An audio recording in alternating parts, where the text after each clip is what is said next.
banana. It could be B for ooh, hammer. I want 1,000 of them. Hi, hi. I'm Kanna. Camels. I love you. Kamogumi.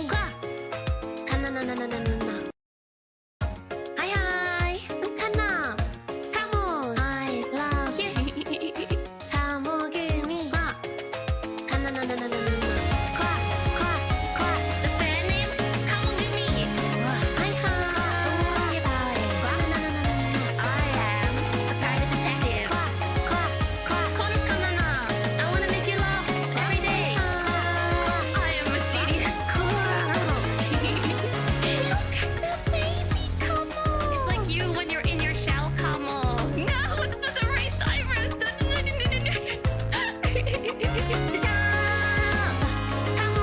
might be a genius, but I feel like the suitcase is more important than my legs. Isn't it cute?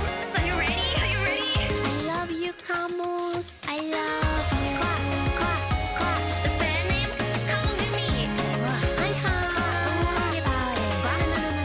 I am a private detective. Call Kanna. I wanna make you laugh every day. I am a genius. The fan name? Kamogumi.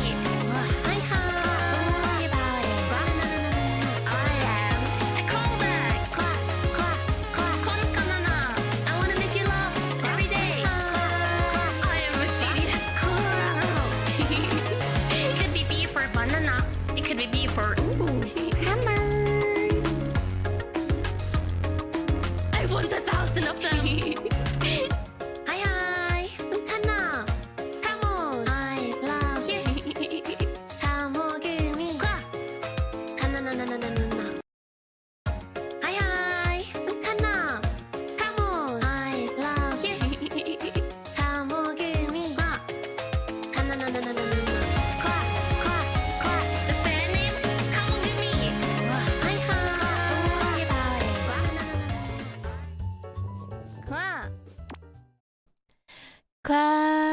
Con Kanna. Hi, hi. Wait. Oh, there we go. There's my music. I was like, wait, did I just mute my music? That I turned on? I think I was like meaning to turn on the music, but it wasn't turned on for some reason. For some reason, yeah. There's two Kannas. I don't know what you're talking about, Camels. I surely do not see a little kitty cat on the screen. I surely do not see a little kitty cat. Yeah. Yeah, hi, Kanna. I hope you're having a nice day so far. Yeah. Also, where are my eyes? There we go. Maybe I lost my glasses. Maybe. Come on. My intro song is so adorable. I thank you. Also, Smiley. Welcome back to the Kamo Squad. I'd actually be scared to see the cat being violent. And kitty cats would never be violent. Yeah. YouTube keeps recommending you old Kanna's Jump King VOD. You should reject that. That can be rejected, Camels. You could go like, YouTube, don't recommend me more videos of this type. Don't really do that. But also you shouldn't watch that VOD. No, that's dangerous.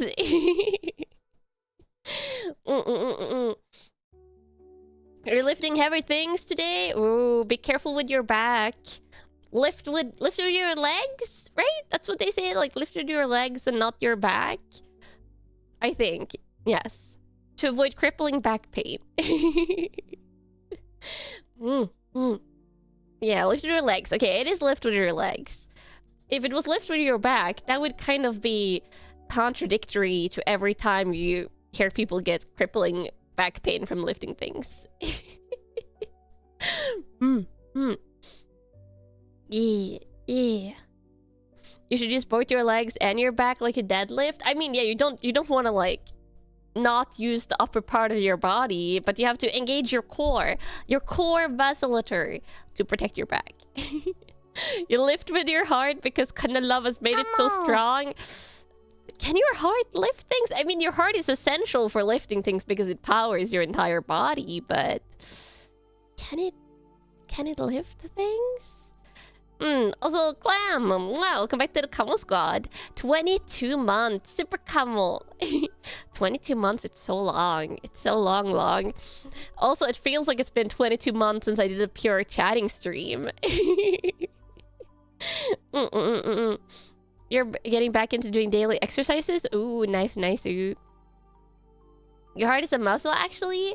But, I mean, it's the core muscle for your body that needs to power your entire body. I think it was about 8 months since the last one. I mean, that checks out if you don't count the member streams. Come on. If you don't count the chatting ASMRs and the member stream, and we're talking like last time I had a non-members, pure, normal chatting stream. That's been a while. Also, Smokey Joe, welcome back to the Camo Squad. And Rogue Robin, welcome back to the Camo Squad as well.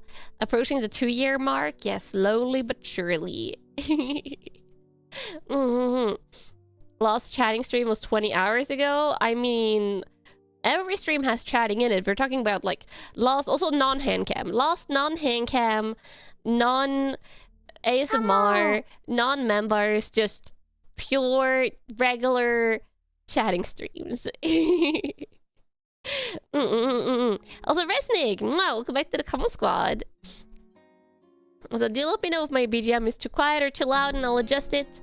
We're just going through my relaxing gaming music playlist today. Relaxing gaming music. Yeah.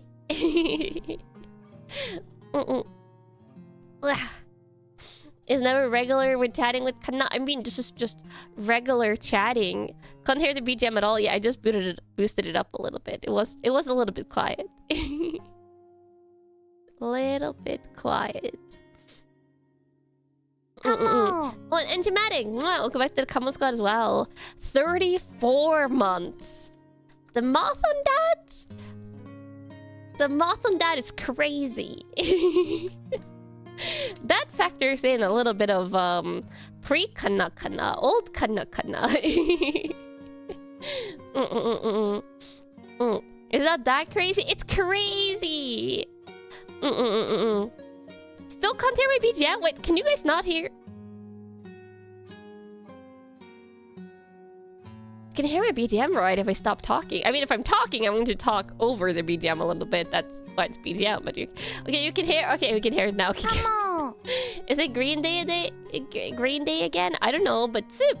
Welcome back to the Camo Squad. Supreme Camo. You can hear it. Okay, we can hear it. Okay, good. I think it's louder than usual now. Okay, I'll put it down a tiny bit. BGM sound balancing is so hard because a lot of BGM tracks have different volume levels. I can't just put my audio at one thing and just have it like that for all BGMs. I have to continuously adjust it. Unless I put one of them on repeats, then it's better. Did I get a new cat? Don't worry about it. Don't worry about it. 気にしないでください. Gotta be a DJ for the BGM. Yeah, truly. Can never leave it unattended.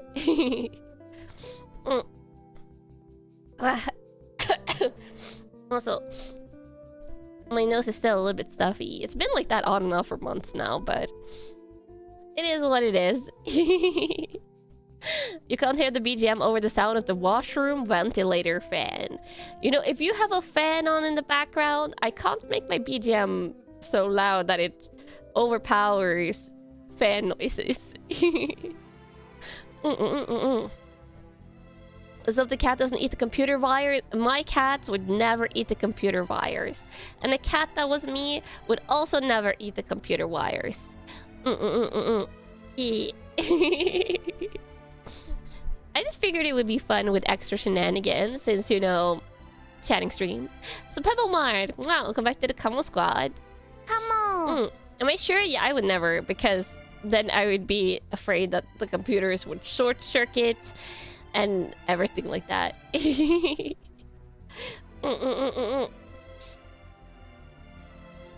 Also, stitch.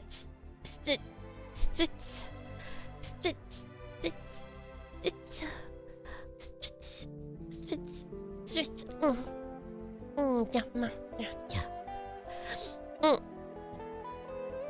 The cats wouldn't eat the computer wires, but would surely pull on it. No. Thomas, I would not poke the computer wires because I'm very paranoid about computer wires and them staying in so the computer doesn't short circuit. How has my day been? I have not taken a nap today, Camels. Which is, you know, apparent in the fact that the stream was very punctual to start. Because the second I take naps, my punctuality gets really shaky. But no naps today and no naps yesterday. And I'm just like... Whoa. I even went out grocery shopping today because I was running out of breakfast food. Like, I had food for my breakfast, but I wouldn't have had food for my evening food and then breakfast tomorrow. So I went grocery shopping. I picked up a package, not for myself, but for my mom that she got sent here. And then I took a shower. I've made dinner. Done some regular chores and stuff, and worked on some VTuber stuff. So I'm just like, am I a responsible adult right now? I don't know. You took a nap yesterday after work. It was so good. Your naps are so amazing. Took a shower, put that back. Nobody, if somebody needs that. No, showers are good, Camels. Showers are good for you. I'm also going to change my bed sheets later so I can sleep in a clean bed tonight. That is the best feeling when you've like showered and changed your bed sheets on the same day. Being 5 minutes late is pretty punctual around here. Yeah, it's pretty punctual, Camels. 5 minutes, yeah. I even tweeted a good night tweet earlier, yeah, but I also procrastinated a little bit after doing that, so I got maybe an hour more of sleep, but not that much more. Yeah, but also, Camels, stuff I did not yesterday, but the day before. We gotta talk about that. We gotta talk about what I did on my quote-unquote day off day. That's not really day off. Like, once I made the schedule for next week, which I showed you yesterday, so I made that. And then, instead of taking a nap, I also didn't take a nap. Oh, no, I did take a nap on my day off, but yesterday, instead of taking a nap, I folded all of Laundry Mountain, Camels. And I wasn't even running out of laundry in my closet or like towels or anything. I just voluntarily just decided that in the time when I would regularly take a nap, I just folded laundry instead. And I was like, this feels wrong. So for like 12 hours, I didn't have any laundry like in Laundry Mountain, but I also did some laundry, so now I have some stuff drying again. But I folded Laundry Mountain, and it wasn't even like reaching terminal heights again. It was just a regular little Laundry Mountain, and I folded everything. And I was like, this, it feels wrong. I was like, it feels wrong. But it has been folded. And it was good to have just all the laundry situation like sorted in the bathroom for once. I did the opposite of procrastinating. Yeah, I will talk more about this, but like in the last 48 hours, like I haven't been able to like do the 3D learning because I was stopping my procrastination on a whole bunch of other stuff I've been procrastinating on for a long time. But that's like the one thing on my to-do list I didn't get to do, which means I have to do it next week. Yeah. But I did other stuff. Yesterday, I almost for an entire hour, I chatted with my older sister, Fuyumi, on the phone again, because it's been a while since we got into chat. She's always constantly busy with her baby and stuff. Though she did say, she's like, she's reached a point of her maternity leave where she's now like looking forward to go into work again. Like it's been so long since she worked, and now she's starting to look forward to work, which she starts in like month plus or something. I think she goes back to her work. But it's good to hear. I was like, yeah, that means you've had like a sufficient amount of maternity leave probably, because you feel ready to go back. Is that my daughter in the corner? No, this is just old form of Kanna. Old form of Kanna. How much maternity leave does you get in Norway? It's a little... I actually don't know for sure. My older sister, like, guaranteed could give you the numbers. But it's changed over the years, which is why I don't exactly know how much. Currently, the mom obviously gets the most guaranteed leave, but there's also, like, a certain amount of, like, maternity leave or paternity leave, like, set off to the dad as well. So it's like split up, but I'm pretty sure you get like 9 months to a year as the mom of a baby in maternity leave in Norway. Like maybe not like a full year, but like 9 months plus, and it's paid maternity leave.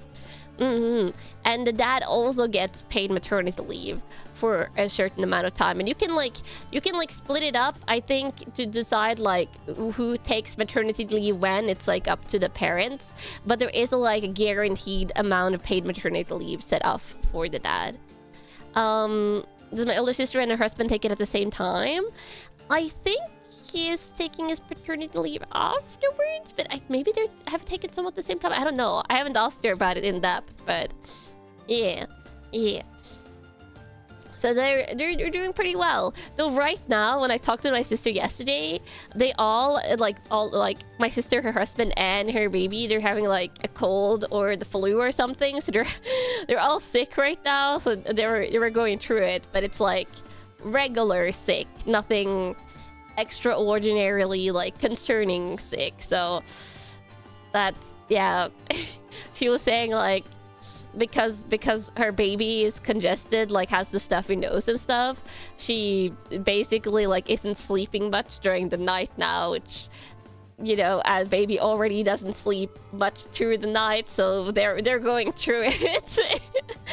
My older sister and her husband is going through it sleep wise, so yeah, send some good luck to them.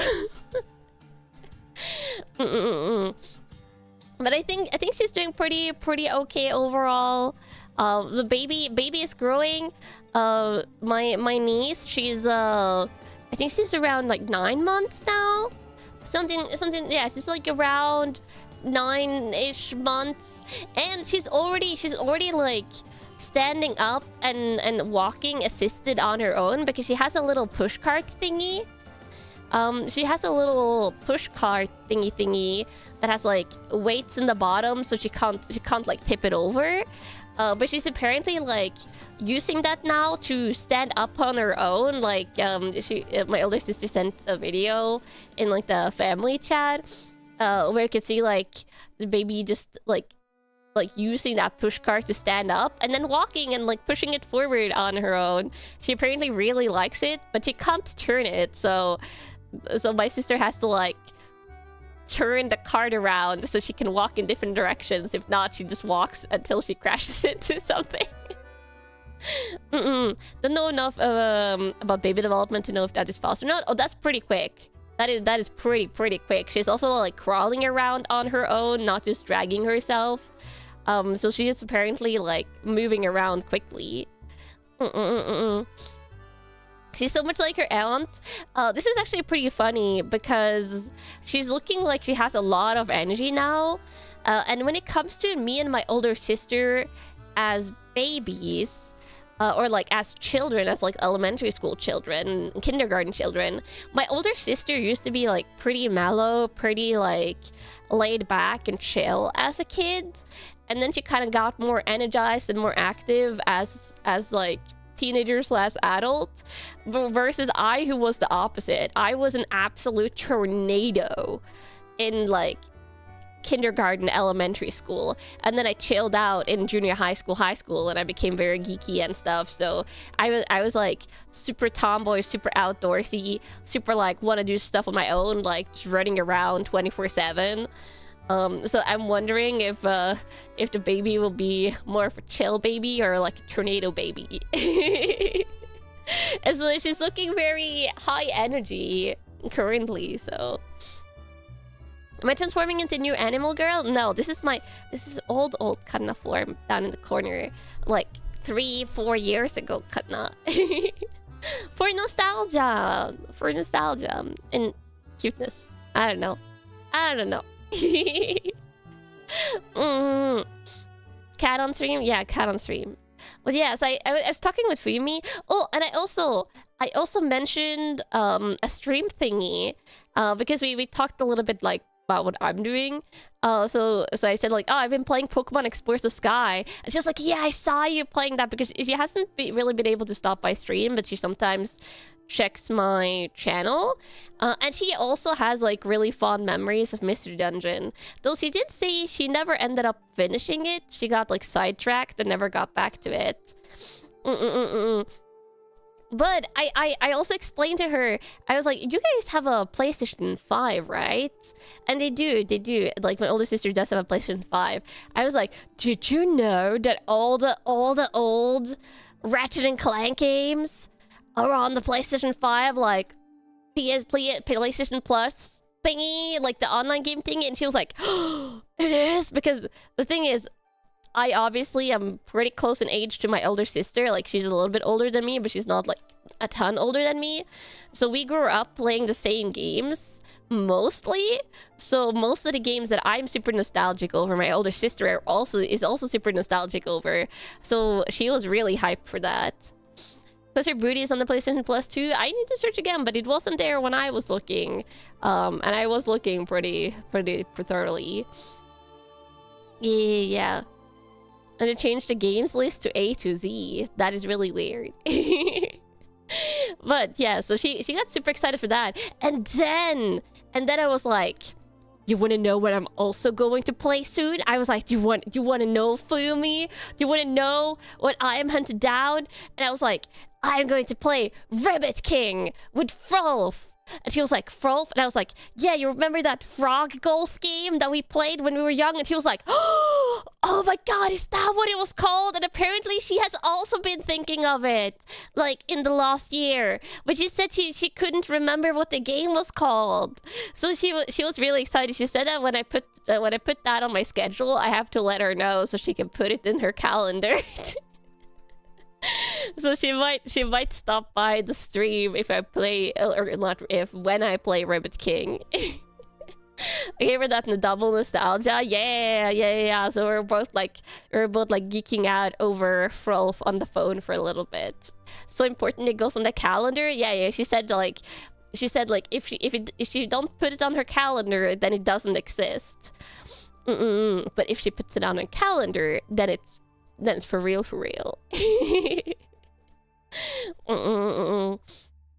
So yeah, I was just enjoying the Fuyumi chats yesterday. We talked like yesterday right as I got up. Like literally she called me when I was brushing my teeth in the bathroom yesterday morning. And by morning I mean 1 p.m, which is a normal time to call. I did say she could like call me from 1 p.m until like 5, and then I said like also probably from like 9:30 and like from then on, because we were going to talk the day before yesterday, but she ended up being busy with the baby, so that's why we talked yesterday. Morning, it was my morning, Kabos. It counts as my morning if it's when I wake up. Yeah. It's morning, Camels! Don't judge me! No raised eyebrows! Just don't worry about the time, okay? Don't worry about the clock and stuff. Does it work like that? Yeah. It's when I do my good morning tweet, and it's good morning, and then I do my good night tweet at like 4 or 5 a.m. and it works. It works! Yeah! It's after midday? No, Camels, don't worry about it. Don't worry about it. It's morning somewhere in the world. And then it's morning for me. Also, Camels, speaking of the stuff that I actually did on oh wait, also yesterday I did a total cat brushing of 3 of my cats. Nao and Yuki and Tomo got like a thorough cat brushing. And then Jin got a little bit of cat brushing, but not a thorough one because he didn't want that. I did my good morning tweets at 4 a.m. for you, so it's morning somewhere. Yeah, morning somewhere. Don't worry about it. Oh, I ate breakfast. Yeah, I ate breakfast a little bit after getting up, like half an hour, 40 minutes after getting up. How did Jin's brushing go? Jin's brushing went like a little bit. But yeah, Kamos, on my day off, I did a lot of stuff. I finally like washed my PC screen that had like some like dust on it. It didn't have like accumulated dust, but it had like some like you brush your PC screen on accident and it gets like a slight thing that doesn't bother you, but when the PC screen is dark you can see it. Like I washed it. I cleaned up like a lot of like the wire mess I had on my desk and some other wires I had. Am I going to build more Gunpla models? Yeah, on May 4th I'll be building a Star Wars X-Wing, because May the 4th be with you. It gets dirty after a while. Yeah. So I cleaned my PC screen, cleaned up wires, unpacked a little like stuff that was in some boxes. I made all the thumbnails for the week. I made a book PowerPoint, which I used probably like 2 hours on, 2+ hours, because I kept on getting sidetracked and researching the books that I was putting on. And stuff. So I did that. And then finally, I've had it like just laying on the floor here, but I have never like finished hooking it up and stuff. But finally, Kamals, I tested out. Let me see, I have some pictures. Pictures. Wait, is the pictures not in this folder? Oh no, I probably put it in this other folder. Oh, there we go. Picture. This! Oh my god, it's so big. It's so big. I finally used my walkpad thingy, which is like basically like a smaller threadmill that has more limited capabilities compared to like a threadmill, but it's a walkpad. You can speed walk on it and stuff. It's so tiny. It looks tinier. I will say it looks tinier because of the perspective, but it is smaller. It is definitely like way smaller than a threadmill. I feel like you would overstep it with the stride. It's longer than it looks here as well, because I'm walking on like the front part of it. I don't remember if this one can incline or not, but there is a lot of different models of walk pads. If you get an expensive one, it's basically more like a mini treadmill. But this is more like a walk pad, which I got on like 50% sale or 40% sale when I got it. The cats were curious on it, but I put a couple of the cats like on top of it while it was running on low speed. But they don't really care about it. They're more like, what is this new thing? Do I remember how much it costs? Something between $100 and $200, I think.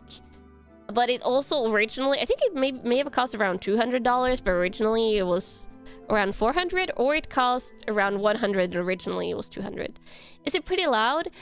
It's like makes like a threadmill sound, but it's not that loud. I was watching, I pushed it up against my desk. You can see like the foot of my desktop right there, and I was watching a couple of episodes of Clavadis when I was walking.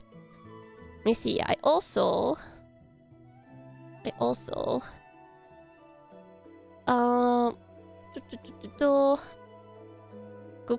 kväll. Hi for dropping in. I also filmed. This is right at the beginning, but I went for 30 minutes. I went for half an hour. Oh, I didn't loop it. I can loop it. There we go. Now it's looped. As you can see, it's just walking. It's just walking. Loop. The steps, yeah. Obviously, it's a little bit like more awkward to walk when I'm filming, because I'm just like looking down and holding my phone in my head. In socks? Yeah, I would in socks. I don't use shoes inside, Kamals. I don't use shoes inside. What are the readouts? The leftmost one is the speed, the middle one is the time, and the right, I think, like switches between two readouts, where one of those are calories and the other is like kilometers or miles. I think that's what it is. Yeah, I want to try and do like every second day. I want to walk for half an hour or something. Yeah, yeah. Nice layout in your opinion? Yeah, it's pretty good. So much walking. So I finally stopped procrastinating on that. Are you meant to use it with or without shoes? I feel like either is fine. The plank routine? I'm not doing planks. No planks. Why am I wearing a picnic tablecloth pants? It's not picnic tablecloth. It's argyle? It's like flannel pajama pants. Flannel pajama pants. Because it's relaxing inside clothes. Pajama pants, yeah, pajama pants. Yeah, walking is great. You started walking to work every day, and your stamina has gotten better so fast. Yeah, I was a little bit sweaty when I was finished with the half hour. Because I didn't do like slow walking. I didn't do running either, but like a nice brisk pace. Yeah.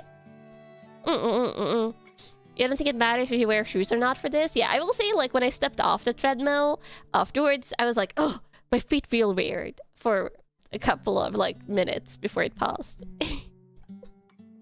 Can it do inclines? I don't think this one can do inclines. If it can, it's only small inclines. I want to say no for this one, but you can get small walk pads that do inclines. And if you're a big inside person, and if you want to like walk a little bit, I feel like walk pads are a nice like more cheaper investment comparing going for a full treadmill. And my mom did have a treadmill at some point, like inside, and those get huge. Like basically you build them and then you do not move them. You have to like build them wherever you like want them to stand. This walk pad thingy, like you can like move it around. And even like me, who I'm not that tall and I'm not that strong, like I can move it around on my own. Might have to look up getting one yourself. You have trouble working up motivation to go outside for a walk? Yeah. And when you have it inside, you can just push it up against your desk and you can watch anime while you walk, which is what I did. Or watch a stream or something like that. They take up so much space and are super heavy. Yeah, the proper treadmills are crazy. Which is probably why these walk pads have gotten popular. You've had to carry a bunch of treadmills, do not recommend. Yeah. I saw my mom's treadmill and was like, yeah, that's huge pain. What if my cats join me at some point? This one is too small for me and the cats to walk on at the same time because my cats are bigger. But they didn't seem that interested. Also, I kind of don't want a treadmill because of the cats, like even if I had the space for it. Because treadmills often have a gap on the underside. And I have a huge, not completely irrational fear of like if I ever had a treadmill that one of the cats would get like zoomed up like underneath and just squashed. Yeah. Awful mental images. But this one is close enough to the floor that that's not physically possible. I just have to make sure they don't like get their fur stuck in it. But they seem like cautious enough to not get close. You injured yourself a few years ago because you didn't lift a treadmill with proper form when moving it. It's better to get help. Yeah, do not move a treadmill on your own. Unless you're some kind of like world champion power lifter or something. You feel like it would get dirty with cat hair getting into the thread? Yeah, that might also happen. This could happen with this, but hopefully I'll just vacuum clean it and keep it nice. They do get below the treadmills. Yours is always unplugged and the cats are not allowed into that room. Yeah. Keep cats away from home gym equipment. Keep them very, very far away. But yeah, so I finally stopped procrastinating on the walk pad. Oh, another thing that happened recently, Camels.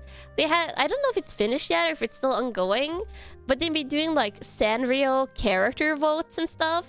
So I've seen like a surge in Sanrio plushies. If you don't know Sanrio is like the characters that have Hello Kitty. And also Cinema Roll, which is probably one of the most famous ones. So they had like this series of plushies with little bow ties on them. So I was like, who are my favorite Sanrio characters. Yeah, this is why I tweeted my favorites, because I saw these plushies and I was like, oh, they're kind of cute. I'm not going to get them for myself, but I just thought it was cute. my favorite Sanrio characters is Cinema Roll and Pum Pum Pudding. If I had to choose only one, it's probably Pum Pum Pudding, because there is so much Pum Pum Pudding stuff, and he's nice and yellow like camels, and I like his floppy ears. I love the floppy ears, and he's just like head empty expression. You were surprised to see that there's more than just Hello Kitty? Yeah, there's so many. I also really like Tuxedo Sam as well, because he's a little blurb and he usually has a bow tie, not just on this plushie. And also Gudetama, because he's the lazy egg. I love his like I'm done with it energy. He's like constantly like, oh, I gotta go to work on a Monday energy, and it's such a mood. Am I ordering a lot over Uber Eats? No, I never order Uber Eats. I make my own dinner every day. You love the face so much. Yeah, Gudetama is such a mood. And he's also egg. He's also a cracked egg. If you don't know what he is, he's like an egg yolk. And what he's sitting on is the egg whites. So those are my favorite Sanrios. And I saw yesterday, I saw some even goofier Sanrio plushies. I don't know what these are, but they're like Sanrio plushies. I think wearing a hat of like a lesser known Sanrio characters. It's like a Pum Pum Pudding with a giraffe hat. I don't know what goes on here. It's so goofy. And then you have Cinema Roll with this unicorn hat. And I'm just like, what? What? Who thinks of this? Who like? What is their plushie department thinking? And then they also had Tuxedo Sam in a duck onesie, which is kind of cute. Yeah. Kind of looks cursed in a way. It's like cursed cute. Whoever did this knows what sells. Yeah, apparently. Also, I watched the trailer. Wait, should we watch that together, Kamos? I want to watch some game trailers together today, because I have a selection. Some of them I haven't even watched yet, because I wanted to go in blind. But this one I watched yesterday. It's the new Yoshi trailer for the Yoshi game that's coming out next month. And they have like this goofy little flappy seagull bird. And the even cuter thick thigh chicken hula hoop bird. And it's so stupid, but it also reminds me of the thick thigh chickens from that old like clay chicken, what was it called, like the Chicken Escape movie, where the chickens are trying to escape from the chicken farm. Like it's like that, but cute little hula hoop chicken. Chicken Run, that's it. I think I watched that in Norwegians. I think it has a different title, but I'm pretty sure Chicken Run is the one I'm thinking of. Are Yoshi games something I would stream? The only problem with this Yoshi game is that it releases at around the same time as my anniversary. And I can just tell you guys, like, my tentative plan right now for 3D is to try and have the 3D debut the day before my anniversary. That is my current goal. But I don't know if I'll meet it, so I'll do like an announcement stream when I announce my proper 3D debut, but that's my proper goal, so yeah.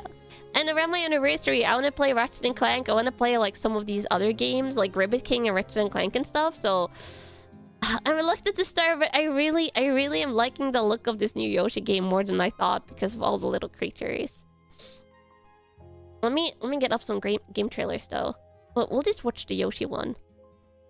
We'll just watch the Yoshi one together, Kamos. YouTube.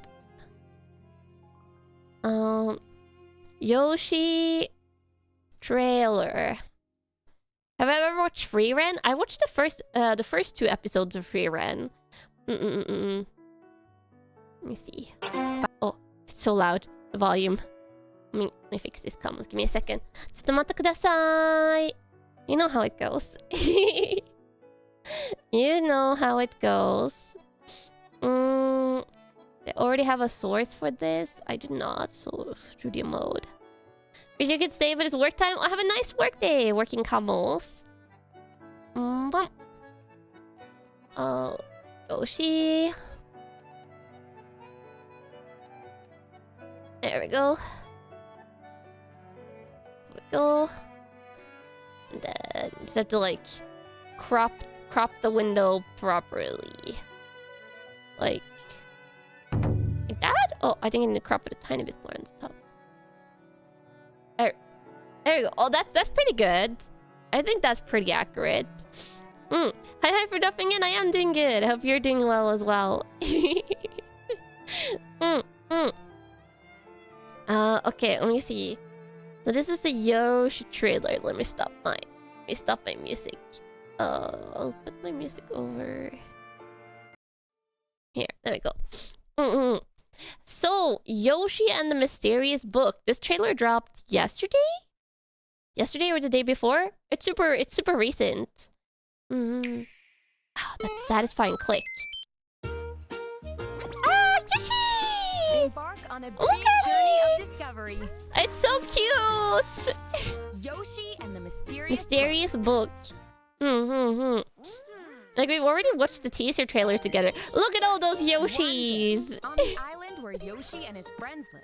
And his book. Book named Mr. E. Mr. E. fell from the Mystery. This book contains some unusual creatures. I love the illustration. The book illustrations is one of my favorite parts.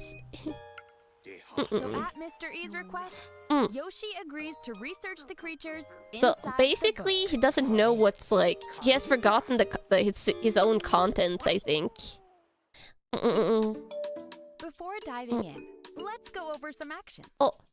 Zara to school. Wow, welcome back to the Kanna Squad. Welcome. Also, look at that. The egg throwing, flutter jump, the normal moves. And ground pound to slam straight down. Also ground pound. Okay. Yeah. With that in mind, let's take a peek inside. The regular stuff. Yeah, I love the art style. It's almost like watercolor pencil style a little bit. Yippee! I like that you investigate like the different creatures. It's so cute. There they are. Look at that little flower. Gobble 'em and... He ate him! Ooh, Tastes a bit sweet.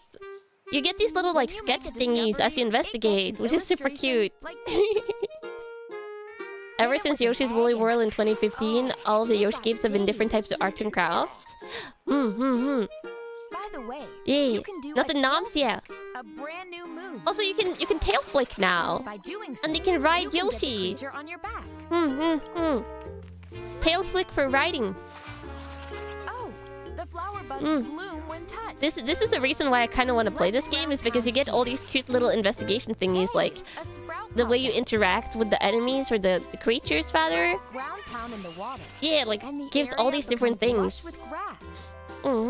All the different environmental interactions. Doing things like this to find more and more discoveries. Flowers bloom in matching colors. Oh, look at that! Big There's flowers! also a big discovery that sparkles like this. Cute! It's so adorable! Hershey! Also, I would just be making Once you non-stop find it, Kanna your sounds if I research played will come this. to an end.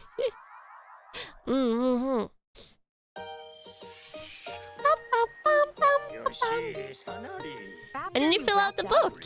You can give the creature a name. Also, you can name them. Apparently, there's a thing going around where you can name shy guys like Hank or whatever you want to name them. Yay. You love all the Kanna sounds? Yeah, but it's just the timing of this game release that's Crazy Daisy. crazy daisy. Hank sounds so normal? Yeah. Are listed by order of discovery.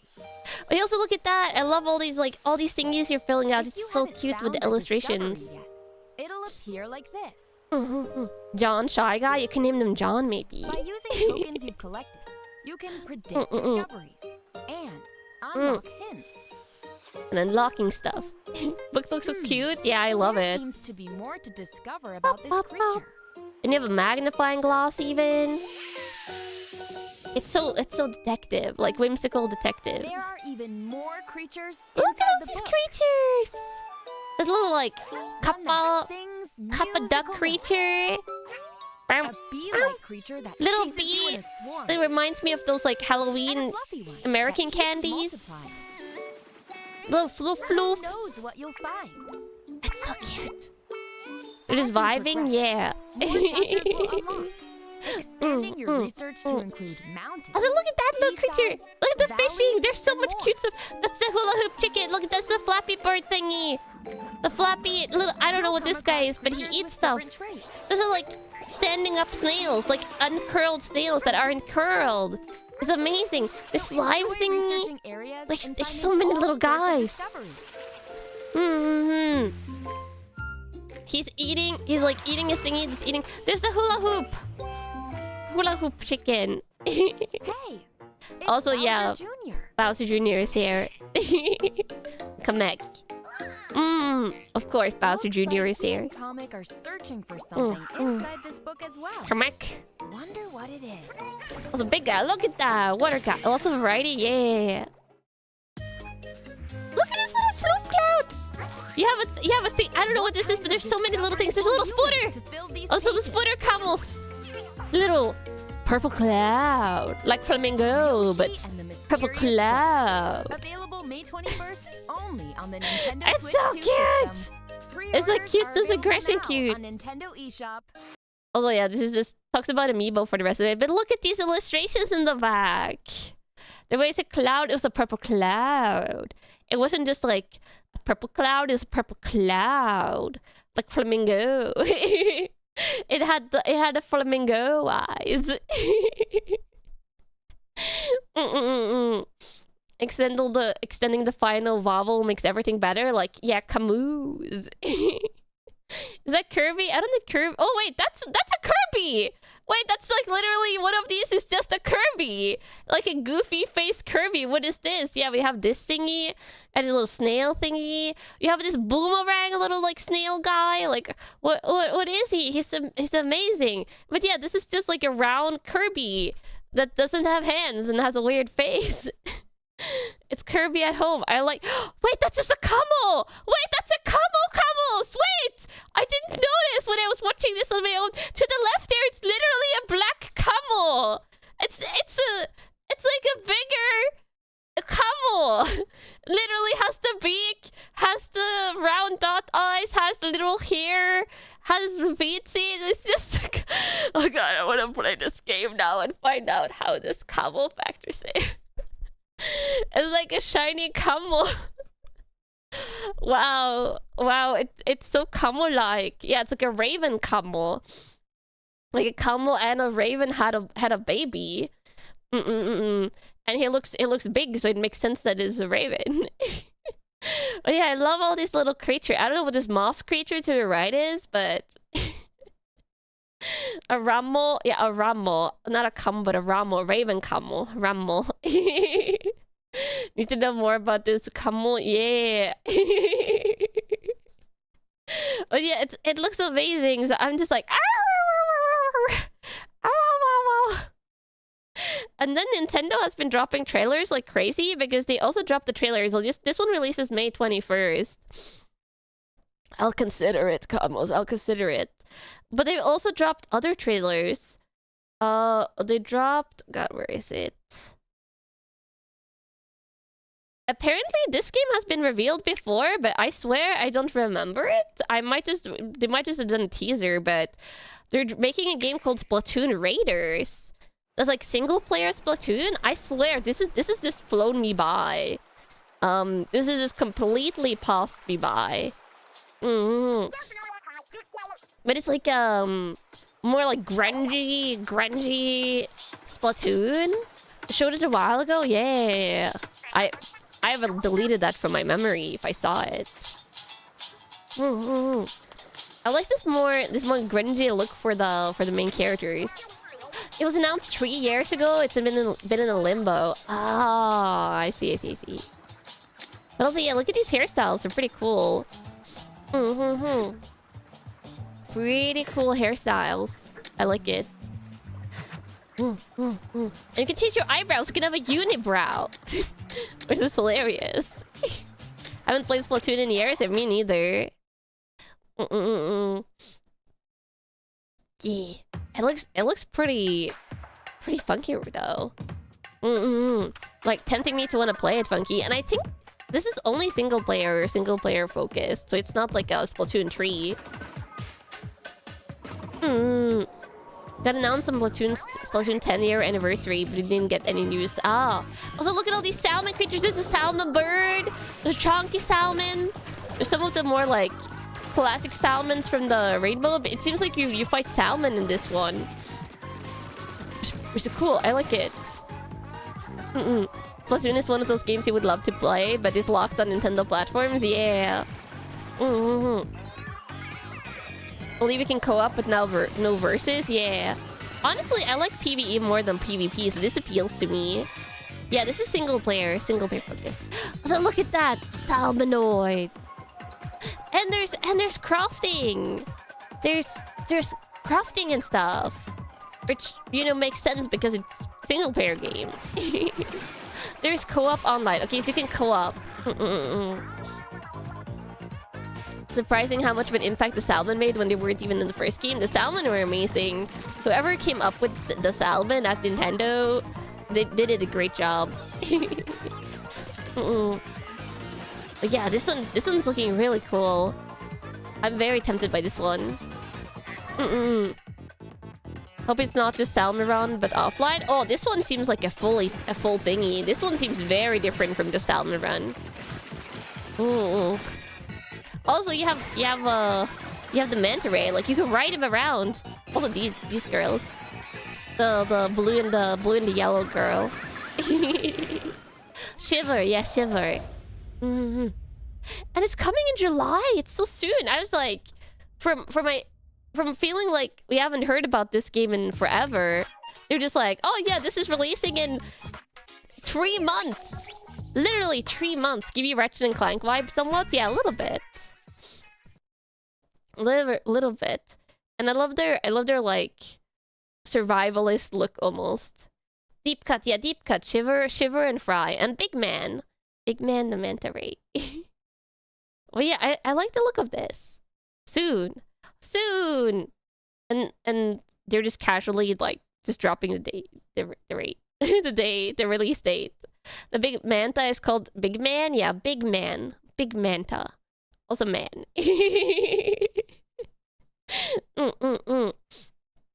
But yeah, so I'm tempted by that. I'm tempted by the new Yoshi game. Also, Heroes of the Storm just did another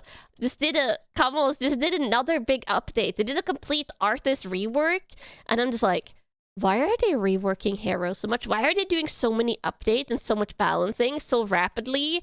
I'm just like, Heroes of the Storm? Are they bringing it back? Like, and there's another thingy. There's another thingy that kind of lends a little bit of credit to this. Let me find the trailer. What was it called? Was this one? Heroes of the Storm updated? Yeah, it updated like pretty recently, and then like a couple of days ago, it got another update. Let me show you the trailer that like fuels the hope. The trailer that fuels the hope, Camels. This one. This was a BlizzCon announcement trailer from March last year. Like for BlizzCon, like 2026, I think. Something is coming. It was very ominously saying something is coming. And a storm! Camels, that's a storm in this. There's a storm in this trailer. It says legends gather. I'm just like, what does it all mean? And the fact that they're updating Heroes of the Storm so frequently now, I'm just like, I hope you're ready. yeah, this is September this year. 5 months, and then we will know. But this is fueling. It's fueling the hope. If it's a mobile game, or if they make like Heroes of the Storm like It's like Overwatch something Heroes of the Storm. I don't know. I would be disappointed. I just want them to bring back Heroes of the Storm again. And like all the comments under this are just going like, well, you can't see the comments here, but they go like, Heroes of the Storm? Question mark. So, you saw no gameplays? You're not convinced? I mean, it's a teaser. It's a teaser, Camels. It's a teaser. Well, I have a couple other trailers as well, Camels. Which should be another MMO now. It needs to be Heroes of the Storm Revival. And then I would be super happy. There's a lot coming this BlizzCon. You're excited? Yeah. Let me show you the other trailers. There's 3 more trailers I want to watch with you, Camels. This one I already watched. But the next 2 ones after this I didn't watch already.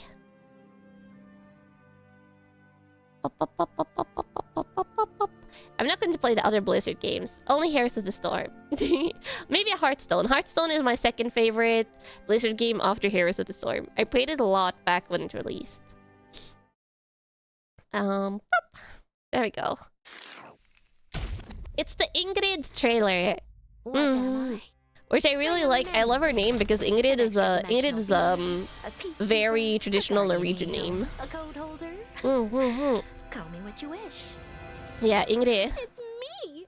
You don't really pronounce the D though. It's Ingrid. Like in Norwegian, the D is silent.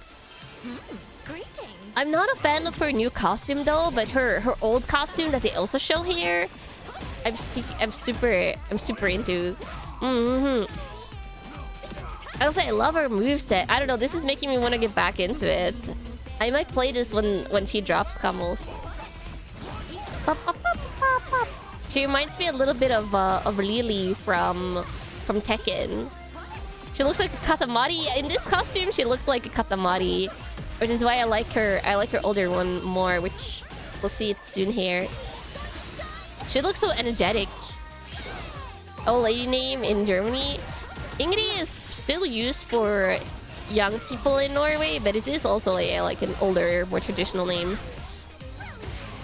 Basically turned her into Athena from King of Fighters. Ah, I see. But yeah, she just... Oh yeah, this is her own costume. This is so much better. I love the little like school uniform, like magic girl uniform.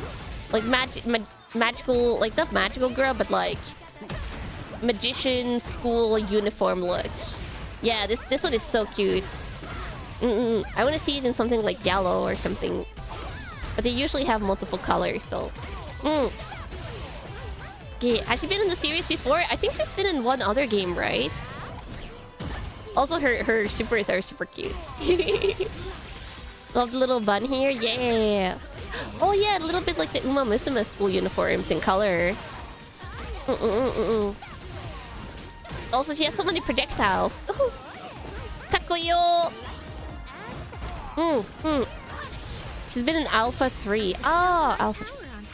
Also, yeah, her super is cute. Or her ultimate, rather. Yeah, this is Street Fighter 6.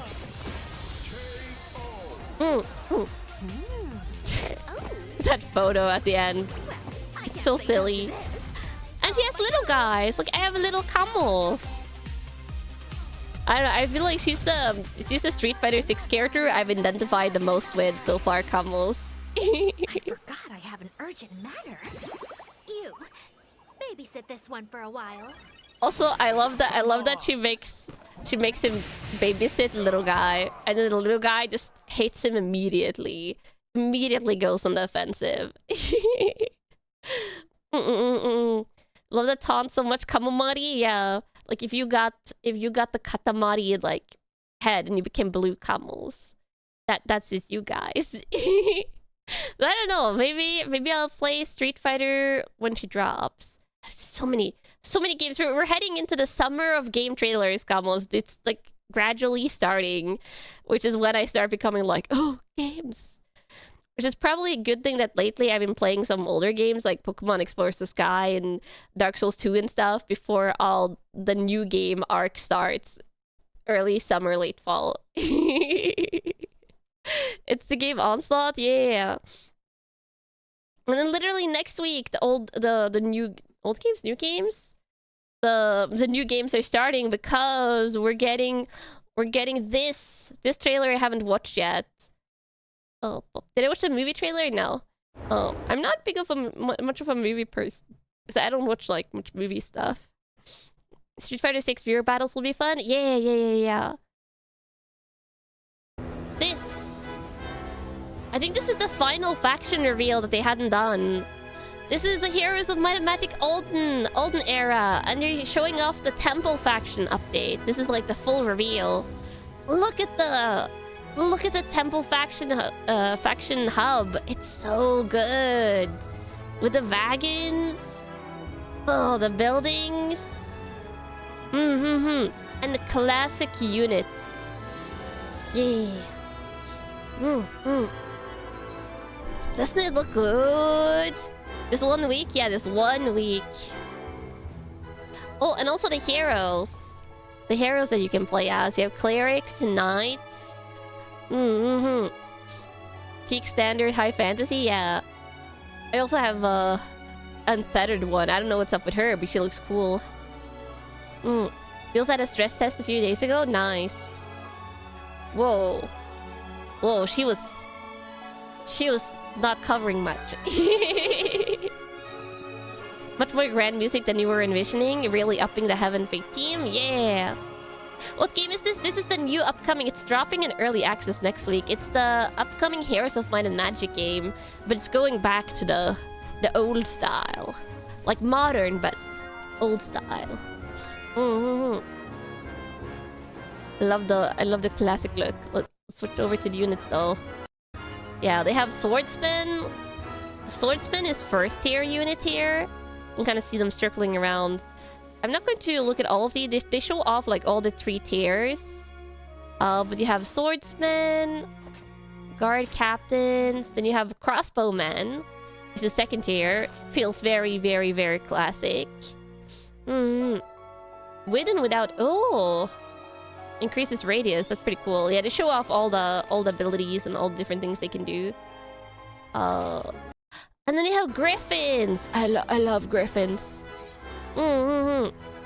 It's also a prequel for the older games, the olden era in that sense too. Oh, okay, so prequel to the old games is pretty cool, story-wise. The story matters to me less in these games than the actual, like, gameplay and how fun the gameplay loop is. They got Griffins, and then they have Light Weavers. Ooh, I like that. Female mages. That's more new. I don't think I've seen that in any of the Temple factions I played in the past, but I like it. Hierophant. Ooh. What is the final one? Sun Herald? Ooh. Sun Herald looks pretty cool. And then they have... Cavalry. Classic Cavalry. What is the other... Oh, that's also Cavalry. I'm just skipping... Inquisitor. More heavy battle priests, I think. So Inquisitor, I think, is second highest. And then you have Angel. Of course, you gotta have the classic Angels. What are the Angel upgrades? I want to see. Archangel? Makes sense. And the other... Hypothesis. Ooh. That's like...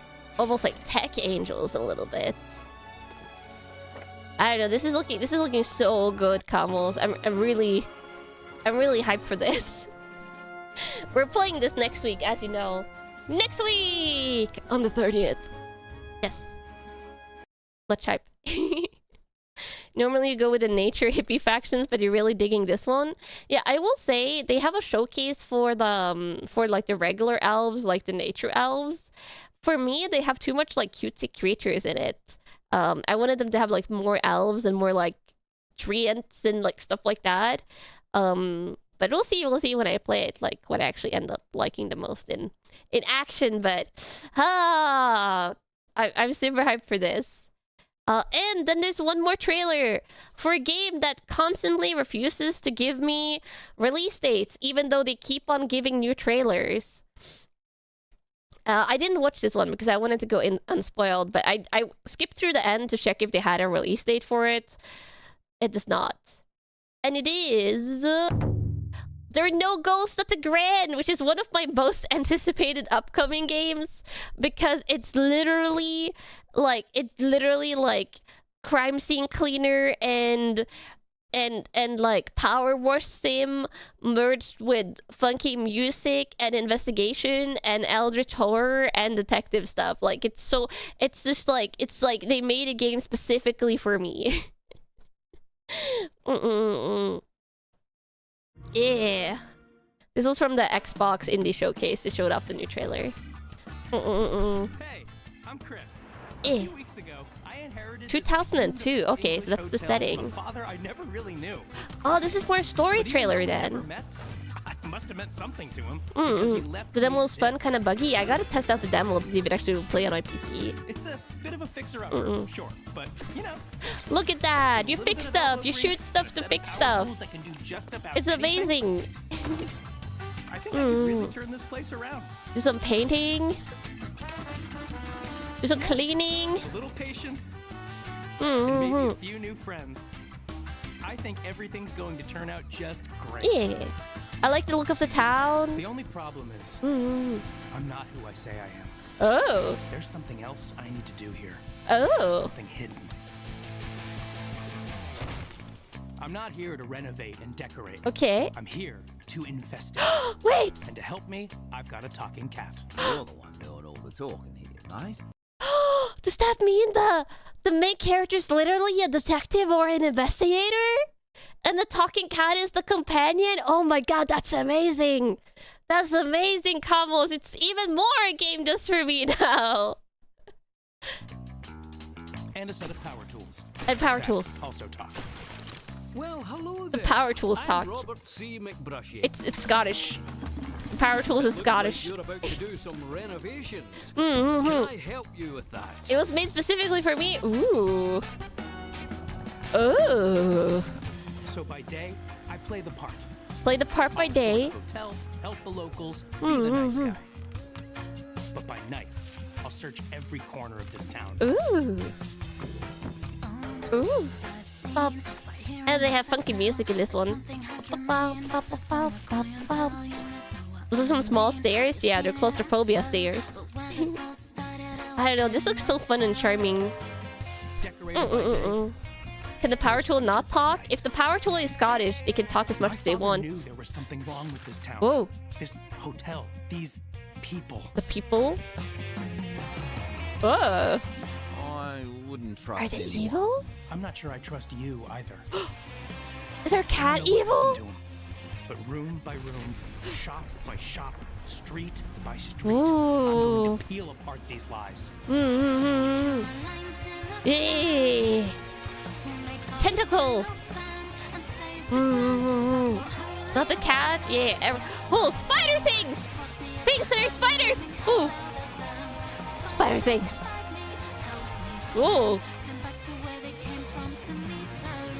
Lovecraftian stuff? Yeah, it's looking very Lovecraftian. One by one. Ooh. My days are numbered. Ooh.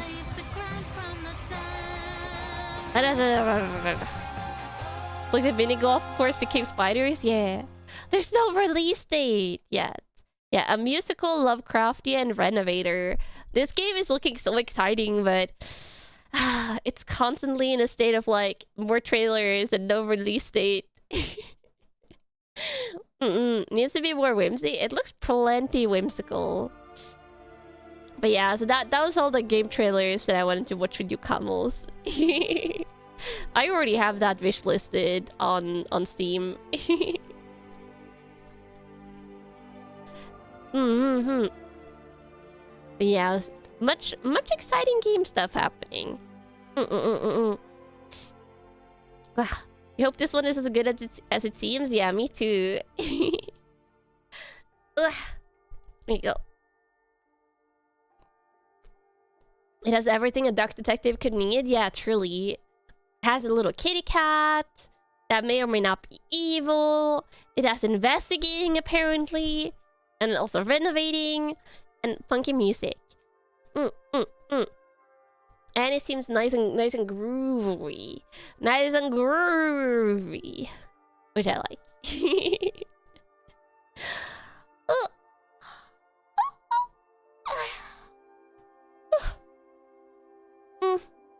Paranormal activities? Yeah, paranormal activities.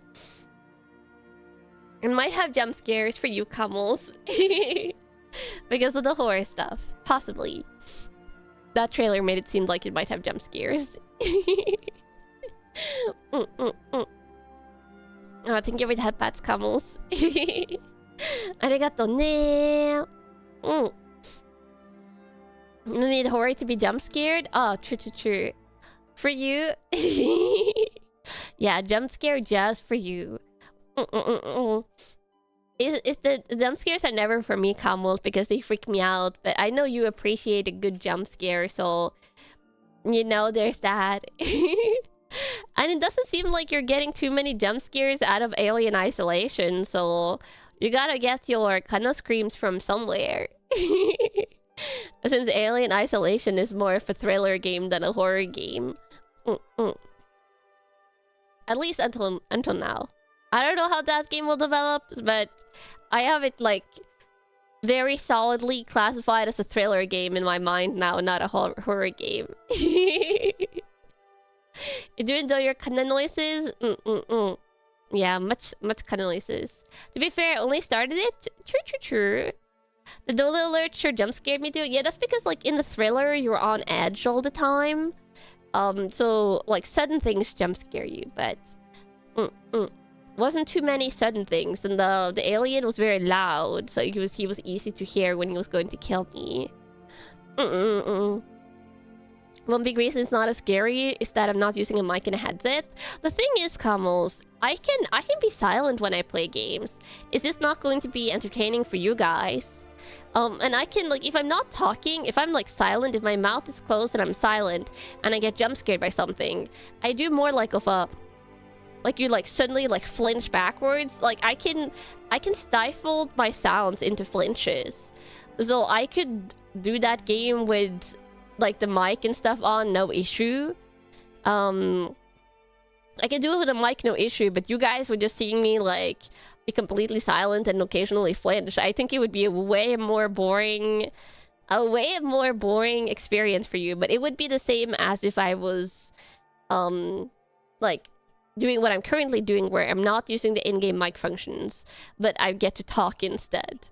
And if I do flinch, like, I scream, because if I'm talking and I flinch, then I scream. But if I'm silent and I'm playing, then I flinch instead of screaming. Thank you for the streams this week. Thank you for being here. What's the point of looking at the gameplay with the streamer if the streamer doesn't react to it? Yeah. The in-game mic function don't add too much to the game in terms of scare factor. Yeah. So yeah, that's why I'm doing it the way I'm doing, and not looking into ways to get a mic to work. So I can chat. Because the thing is, Kamos, if I play a game that has an in-game mic thing where I'm going to get killed if I talk, then I would rather just not talk. You know? Try to get me! Icky, here were the 10 coins. Arigato. Something donut jumps here. I saw that on screen before the sound started playing. That's why it's way easier to get me when I'm not doing satsus, because when I'm doing satsus, like, the alert sometimes shows up like split second on screen before the sound starts. But when I'm looking at the game, I don't get that visual cue. So when I see the visual cue, my body like braces itself for the sound. Is that the least scary donut sound? I don't know. That one startles me if I can't see it beforehand. Have I ever tried the Don't Scream game? I haven't, but I know it's the one that a lot of VTuber plays, because I have seen a lot of VTubers play it. Yeah, but no, I haven't played it. I don't often end up jumping on like the flavor of the month games. Like I wanna say Don't Scream is more like of a flavor of the month style horror game, where it's the one that like you see people bring up now and again. I don't usually like jump on those when the trends are going. Just because one, some of the trendy ones are horror games, and I'm very picky on the horror games I play. And then two, I have other games that I would rather play. It's an old game now? Is it old? Like what do we classify as old? So hi Tomo. Hi. Are you on the spare desk? What are you doing, sir? Coming here for head pats. Many head pats for cats. You like to have at me? I mean, sometimes I do play the trendy games, but again, it heavily depends. And it's mostly a coincidence. It's like that a game that I wanted to play like ends up being trendy. It's technically old, but people revisit it because of the co-op update. Ah, that makes sense. Like Pocopia, for example. Yeah, Pocopia I already wanted to play. Just ended up being highly popular. But I'm not playing Tomodachi Life, for example. Like, it's fun. Like, I've had a lot of fun watching Limina get constantly rejected. If you haven't seen it, on Twitter, there's some clips from Limina's Tomodachi live streams, because she made me and Hyo and Amaya and herself in the game, and she also made some other VTubers like Amoria and Mita and stuff. And apparently me and Hyo are dating in the game, and Mina got rejected in favor of Hyo, and then like was it Amaya and Mina that confessed to me in the game, and then they got rejected in favor of Hyo. And then she went and confessed, like Mina went and in-game confessed to Amoria. And it was like it was hilarious. That was the funniest clip for me. Mina was like in-game confessing to Amoria, and it was like at a diner, at an in-game diner. And on the other booth, suddenly Mina turns around after the confession, after Mina confessed to Mina confessed to Amoria. Mina turns around and was like, "Oh my god, someone else is confessing to Amoria." And then Mina confessed to Amoria, not because they were already getting out, but because she saw someone else confessing to Amoria and was like, "Oh my god, I want to confess to her." And then Mina got rejected in favor of Mita, so Amoria and Mita started going out. Time in a row that Mina got rejected. I'm just like, wow, that's like, she's very girl failuring her way through it. This is plot is some random slice of life anime. Yeah. Yeah, it's basically like a mini like soap opera simulator, it seems like, Tomodachi Life, which I get the appeal of that. I rather enjoy watching these short clips of it rather than playing it myself though. Also, hi for dropping in. I'm doing good. I hope you're doing good as well. What in the soap opera is that? Yeah, this is why I'm saying, like, Mina's Tomodachi Life arc is pretty fun. Especially since all the Aerunia girls are there. Like, they're like all my den mates and stuff. It's like a dollhouse sim? Yeah. But a very goofy one. A very funny, goofy one. Of every stream you've seen, Kanami is always super popular on the island. Kamos, I don't think I have the res, but I guess the Kanami has the res. The Kanami has siphoned off all of my res and has it, because I swear I don't think I have res. I don't even know what res is, Kamos. I 100% have the res. No, Kamos. I think you are all just delusional. You have a ton of hours in the 3DS Tomodachi Life, but you really notice the scenarios repeat after a while. Ah, that makes sense. Probably only so many scenarios there can be in the game. I have passive res? What?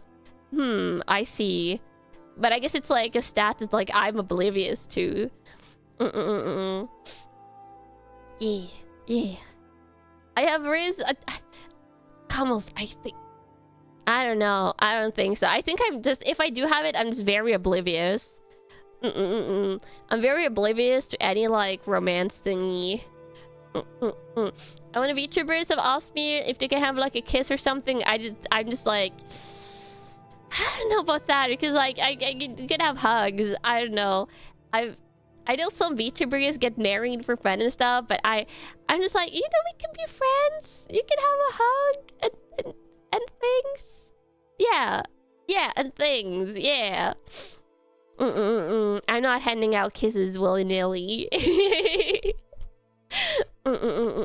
Shoes are for camels.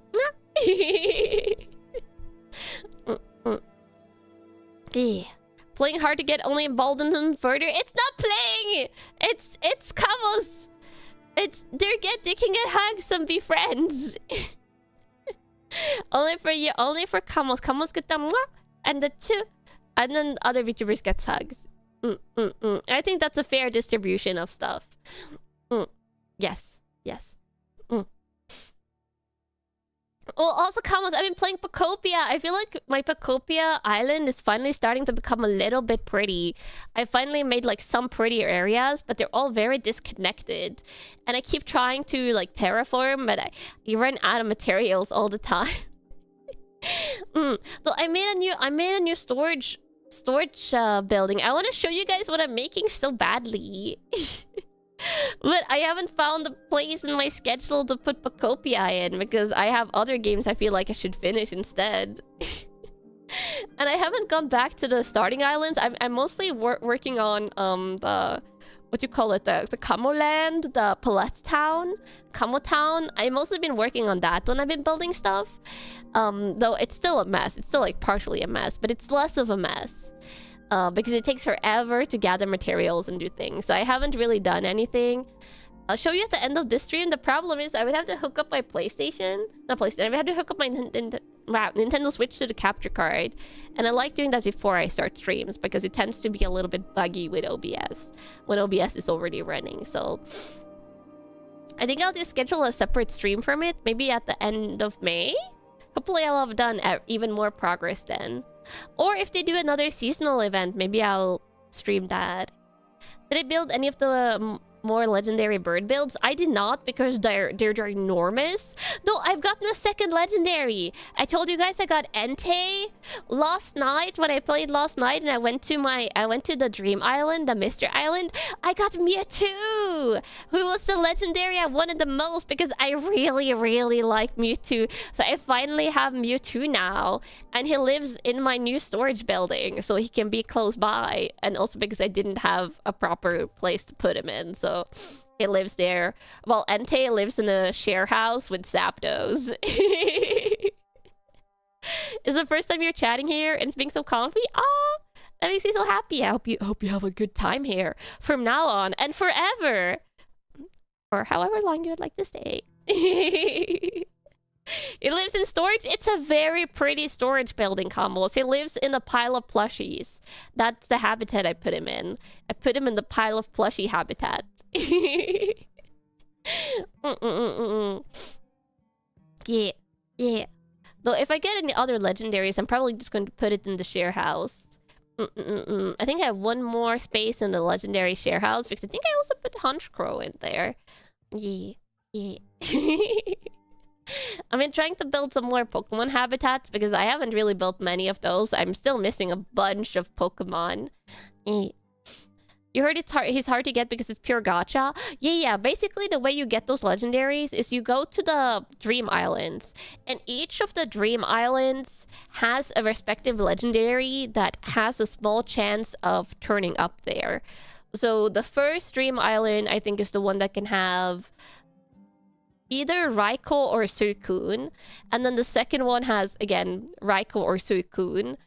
The third one is the one that had Entei on it. I think the fourth one... What was the fourth one? I don't remember. The fifth one is Mewtwo. But what's the... Wait, let me I'm going to search for... Oh. Pocopia Legendaries. Mythical or legendary Pokemon. Okay, let's see what the island distribution is there. Dream Island. Okay, so yeah, Eevee doll. The first one is Suicune. The Pikachu doll is Raikou. The Arcanine doll is Entei. And then the Dragonite doll is Mewtwo. Oh, it's only 4. It's only 4 that's on islands. So I have 2 out of 4 of the Dream Island ones. And then you also have Palette Town, like with the 3 bird thingies you can make for Articuno, Zapdos, and Moltres, which I have Zapdos. And then there is a one that you can get from doing another thingy in the game that I'll talk about the next time I play the game. Oh, this is my if you're wondering, okay, if any of you are wondering why there's a little blonde Kanna with cat ears in the corner, you can see me in action with this model if you go on the linked channel on my channel that's called Old Kanna Archive, because this was the very first VTuber model I had back in my indie days. Yes. Back in my indie days, I used to look like this at first. Which was a pre-made model that I got. Like I didn't have any input in the making of this model because it was already made when I got it. But I purchased it with like a single-use license. A single-use license. So I'm the only one that like has the usage rights for this model except the person that made it. So I just put it up in the corner for today because I wouldn't feel like doing it if I was doing a gaming stream, but now that we're just doing a chatting one, I figured it would be cute. Oh my god, I just put her on my body! No. Together but separate. There we go. Together but separate. The balls have been kept through the ages. Yeah, many balls. Yeah. You think two Kannas or two Kannas? Never leaving now. She's going to stay here for the rest of the stream. For the rest of the stream, she'll stay. And also, as a reminder, today's stream will be shorter. I'll probably end at around like 3-something hours. Because there will be a collab stream on Limina's channel. Wait, has she put up the waiting room? Let me see. There will be a collab stream on Limina's channel later. She doesn't have the waiting room yet. Because I wanna raid into... I want to raid into the waiting room for today's stream when I end this stream. It kind of looks like the meme of "Don't talk to me or my daughter again." I mean, it's 30s Kannas with how I looked in my 20s. Because I was in my 20s when I started streaming. Late 20s, obviously, but yeah, I'm opening Digimon cards with Mina and also Alpha. Thank you for the super coins. Let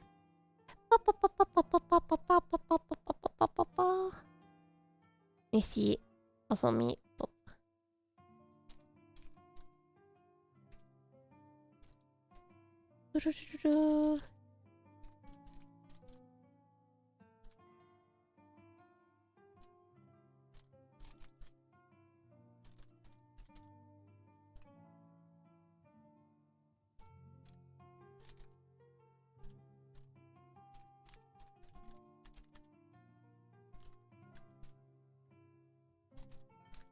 Just messaging Mina.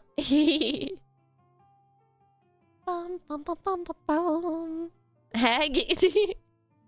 I am in that age classification, yes. You thought I was younger? No, I'm 31. I'm 31. Which, how old was I when I started VTubing then? I turned 32 this year. And this year would be my 4-year anniversary since I started, right? Yeah, so that would mean I was 27, verging on 28 when I started, I think. Yeah. 27, verging on 28. I'm still quite young, yeah, I'm still quite young. And I plan on VTubing for like however long I can in the future, so until I turn like retirement age. If I have my way. So Oh, imagine all the outfits I would have by then. Come on. So many outfits. Elite Kai, welcome back to the Kamo Squad. Love hacks. Retirement home Kanna streams. Yeah. Plan on being a Kamo for as long as I'll VTube. Yeah.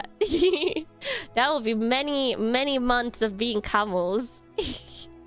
Maybe I'll slow down with the outfits in the future, but I just want to have like an outfit for every occasion, for like every kind of mood. 30 is when you actually become an adult. I kind of agree with that. At least like I feel like you don't like enter proper adulthood until you're like 25 or like late 20s. That's like when I feel like things start to like stabilize. Is that Norwegian retirement age or different one? I think the official retirement age in Norway is like 67 or something. It's something around that. Though they do encourage people to work until they're 70 if they can, I think. Yeah.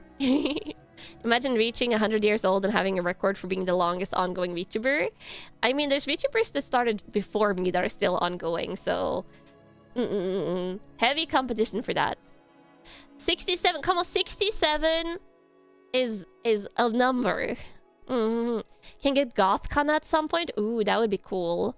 Like I think if I did that, would I want to go like punk goth maybe? Maybe punk goth, because I already have my maid outfit, like maid Kanna. So like punk goth, like rock goth could be cute. You want that meme to vanish? Yeah. Just not. I think like I'll just not acknowledge it going forward. Maybe I'll try my best to not acknowledge it. I think the average is near 70. Most work until 71. Yeah, a lot of people work until like late 60s, early 70s. I think that's like a pretty normal retirement range. Yeah. Kanna with a neon green mohawk? No mohawk. No mohawk for me, Kamos. I have a lot of hairstyles that I want in the future, though. A lot of cute stuff. Techwear? Yeah, techwear sci-fi is not a cute idea. There's a lot of cute ideas. You plan to work until you're 80? I mean, as long as you love what you do and you don't have a too physically demanding job, that's probably possible. Yeah. Oh, big stretch.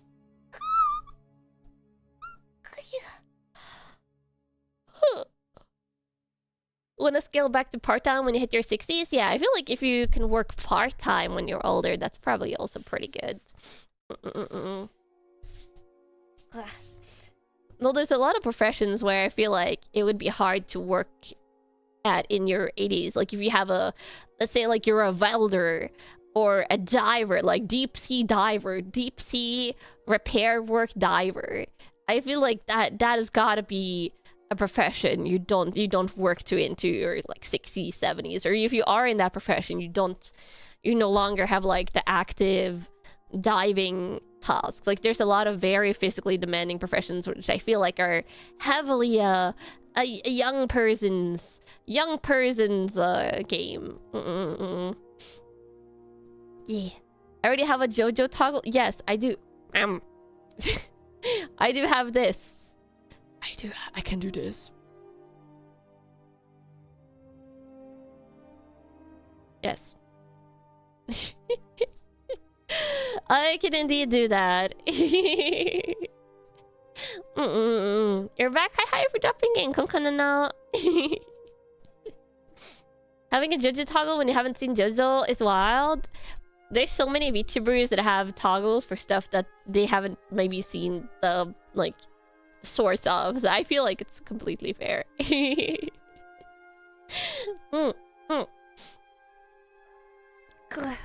stretch.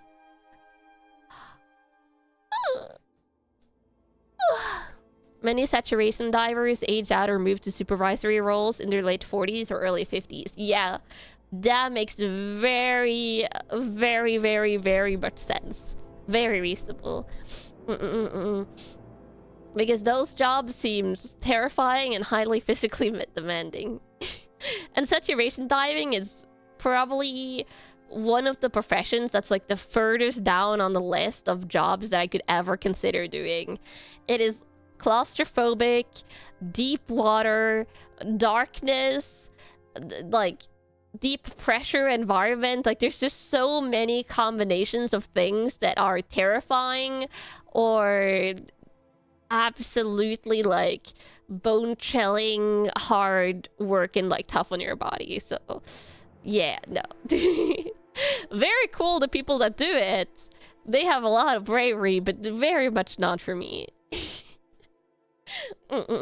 Underwater anything is no for you. I feel like things like a swimming instructor, that's more like I could see doing that. Like that's reasonable, but deep sea stuff, deep sea underwater, no. Swimming pools are fine.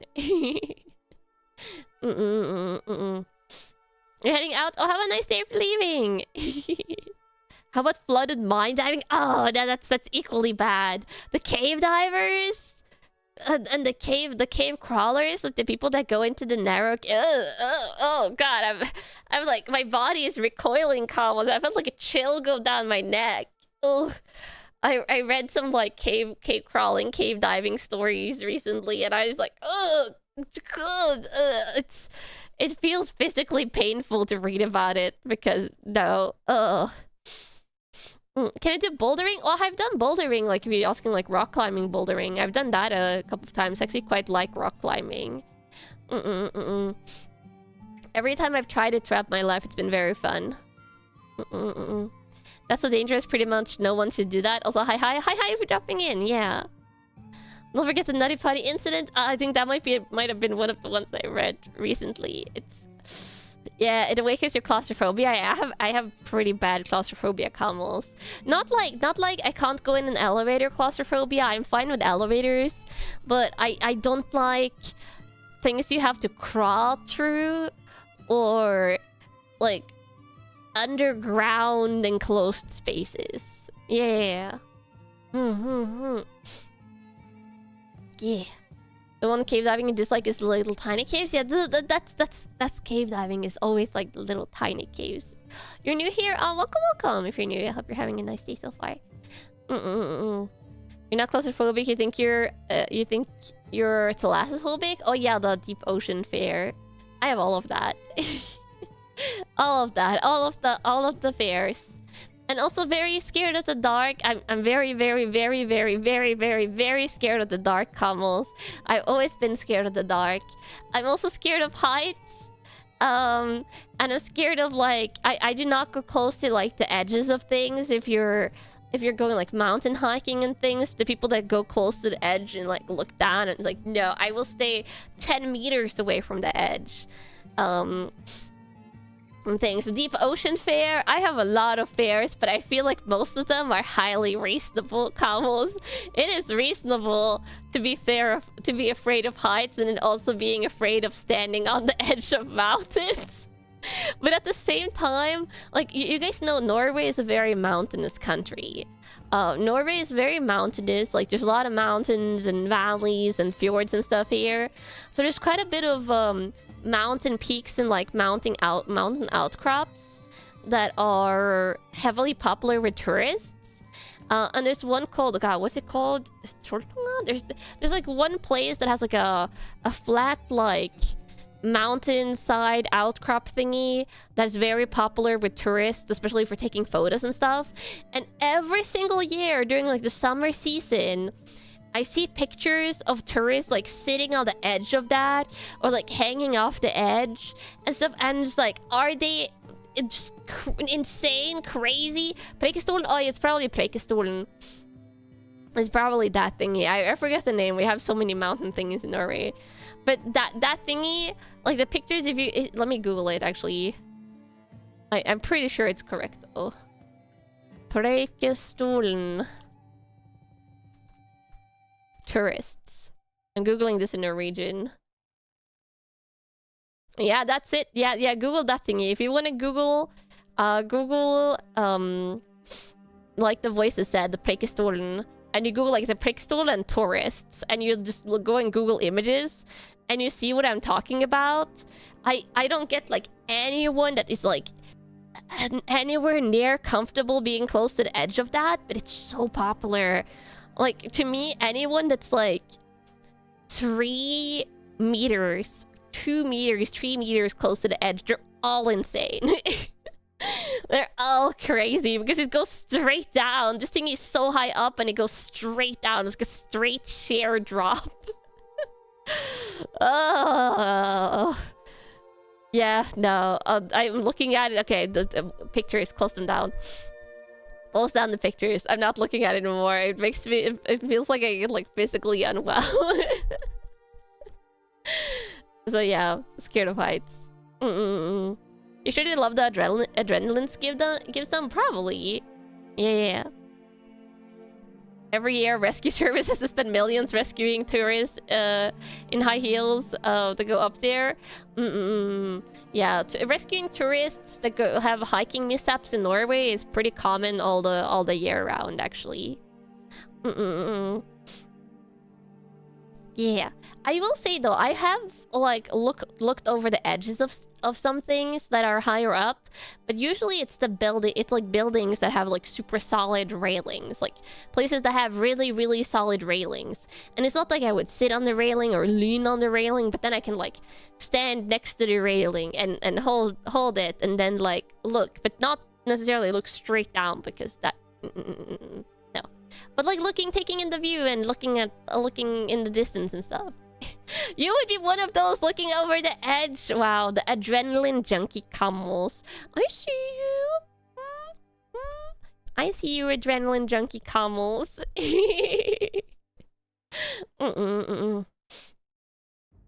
Yeah. You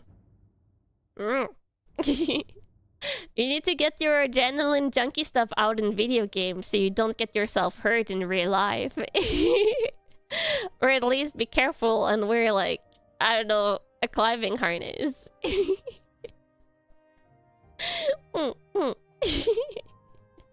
used to stuff like that? No adrenaline there for you? Also high? Oh, you're so used to it, there's no more adrenaline?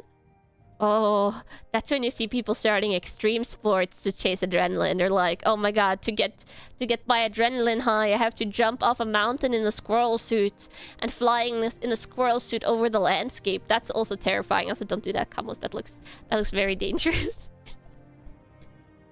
Gonna Kamo get a jetpack? No, you gotta use your feathers to do helicopter movement. It's way safer for you, and also you get to exercise your head feathers. Guessing Kanna is more of a Google Chrome user because she'd hate Microsoft Edge. I mean, Microsoft browsers is a little bit like... I honestly use Google Chrome. If I ever run into a scenario where I have to use a secondary browser because something doesn't work in Chrome, I use Firefox. Firefox is my like go-to backup browser. If anyone is wondering. I know the Microsoft Edge. I know standing off the edge of things. Yeah.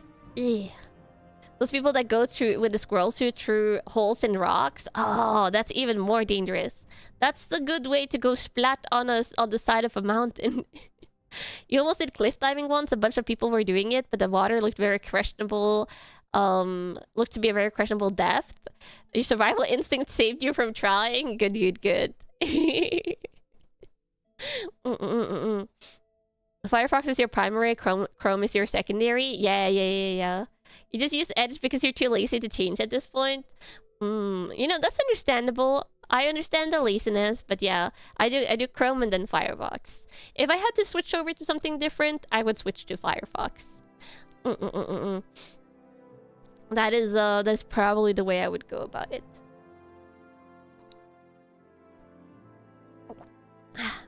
On a scale of 1 to 10, how pretty would I make myself? What do you mean? What does that mean? Also, beauty is in the eye of the beholder. So, what any individual might consider pretty will vary from person to person. As as a kid, you actually fell off a cliff on a school excursion, barely landed on the edge of a ledge just below and managed to fall backwards. Whoa, that sounds terrifying.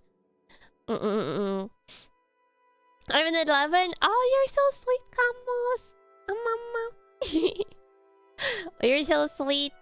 I will say though, I am getting some model tweaks done to this model. Like this main one that you're seeing here. Obviously, it's getting re-rigged, so the rigging will change. I guess you could share some of the things I'm tweaking, because this is not going to be like an outfit debut. It has like one major surprise that I'm getting added on that I won't tell you. But let me see. Where's my conversation with Refla Mama? And there we go. Let me just scroll up to the list of stuff. Because like the thing is, when you approve model art, when you approve VTuber model art, it's like you're seeing the static art, and you're not always like seeing how things will look in movement, which is the reason I'm very happy that Refra Mama knows English, and it's very easy to communicate with her. So it's easy to get like to discuss tiny adjustment, like way easier than it is. Oh, I'm working with a new rigger for like future rigs. I have a new rigger I'll be working with. But yeah, it's like when you're seeing the static art, you're not necessarily seeing how everything is going to translate into movement. So things that you're like, oh, I feel like, oh, you like, oh, I wanted to tweak this. Like, I wanted this to be like slightly adjusted and things like that. Some of those things you don't see until you see a model moving, kind of thing. So that's why I'm getting some tiny adjustments made.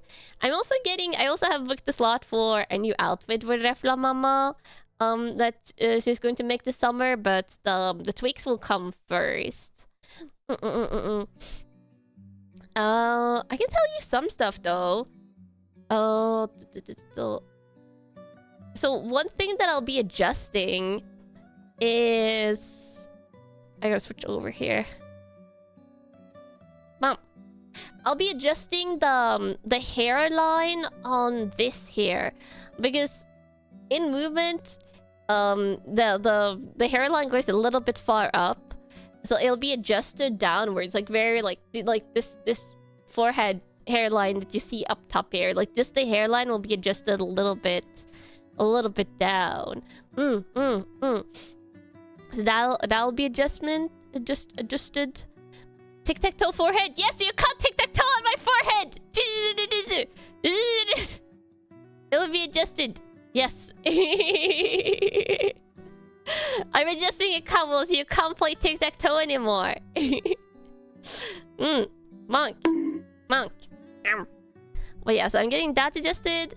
Then I'm getting a thing added for nostalgia reasons to my model. I will say it's something that's going to... I'll just tease that I will... No, I'm not going to become a cat, Cobbles. I'm staying a duck girl. But something from my indie model, like this that you're seeing from the side, and that was on my like 2.0 indie model, will be making a return as a mainstay on this model. Because it's one thing I really like, and it's also like nostalgia and cool reasons. So yeah, I'm not telling you what. You can make your guesses, but I will not answer any questions about guesses. Also, yeah, I'm going to change the mouth inside art, because I forgot to look at that. Because when I got my model art, like it was like mouth closed, and I forgot to look at the mouth inside art. I'm getting that revised slightly. Also because the model is getting re-rigged, I figured it was like a good time to do it anyway.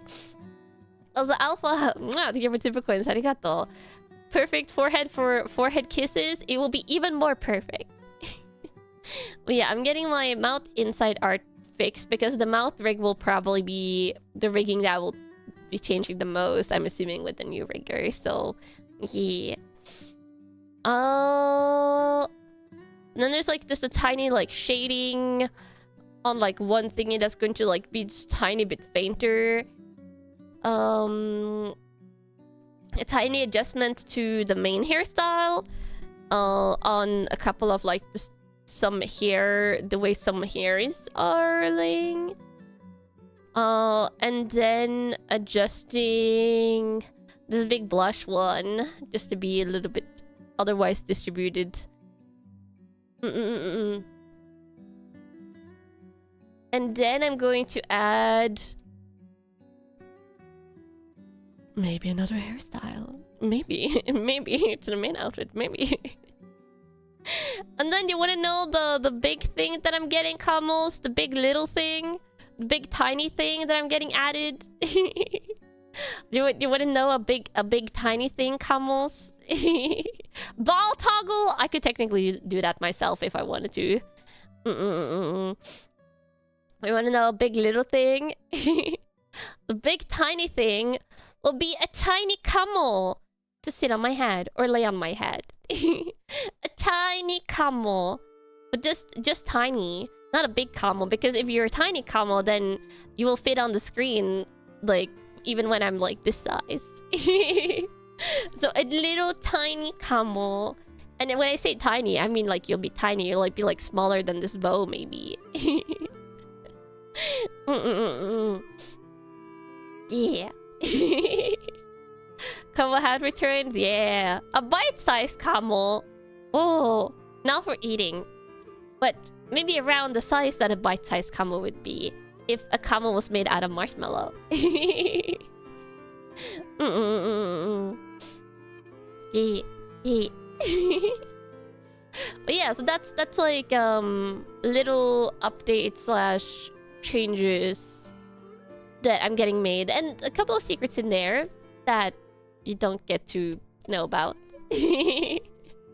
But it's more of a smaller like update that will happen before I send the model into the new rigger. So yeah, tiny changes, tiny adjustments. Yeah. Can you eat you? I wouldn't eat you, camels. One day you'll have enough camel toggles to cover me in a protective camel pile. Or I can protect you, camels. Yeah. That's small. Yeah, that's small. Like, I mean, a huge update would be a new outfit. Which I have booked a new outfit. Like, new outfit, new hairstyle stuff. But that's separate. And then I, of course, have 2 other model slash outfits in development as well. One of them hasn't started yet, and another one is in progress. But the artist is like a more gradual work artist, which I didn't anticipate. So that one will probably take a while still. But I'm very excited. Very excited.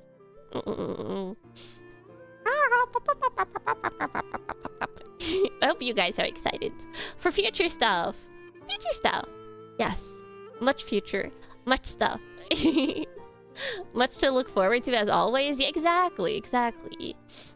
Always stuff to look forward to. Very excited? Aw.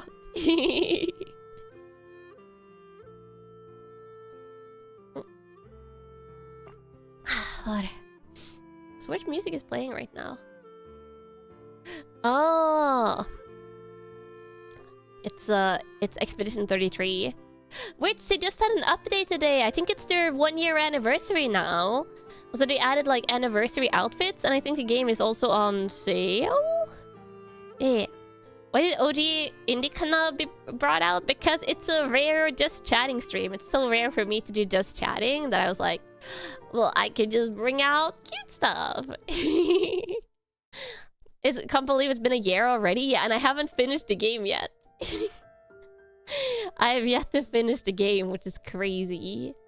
But what a year it's been. I hope they're working on their second game. I really hope they're working on their second game. Just more amazing stories. Didn't I finish the main story? Yeah, I finished the main story in Expedition 33, but there's so much side content. About the physical collector's edition, it's such a good game. Yeah, I have the little like collector's statue music box thingy. It's very cute. The Rider faction will be so fun to hear more about. Yeah, I feel like their next game, they have to have something about the Riders faction. If not, I will be rioting. I kind of want to know... Like, I feel like they're not going to bring up the... They're not going to bring up the main family, like the main painter family, in their second game, because they've already kind of said that Clair Obscure is their universe. So like this game was Clair Obscure Expedition 33, so they're going to have more Clair Obscure. Like they could have Clair Obscure, a Riders Bonanza. Not that, but like, you know, they could have other... They will have other Clair Obscure games, but they will be something else. Like, same setting, different story, different cost. Yeah, that's kind of what I'm expecting. I'm expecting them to have something completely... Great name! Riders Banana.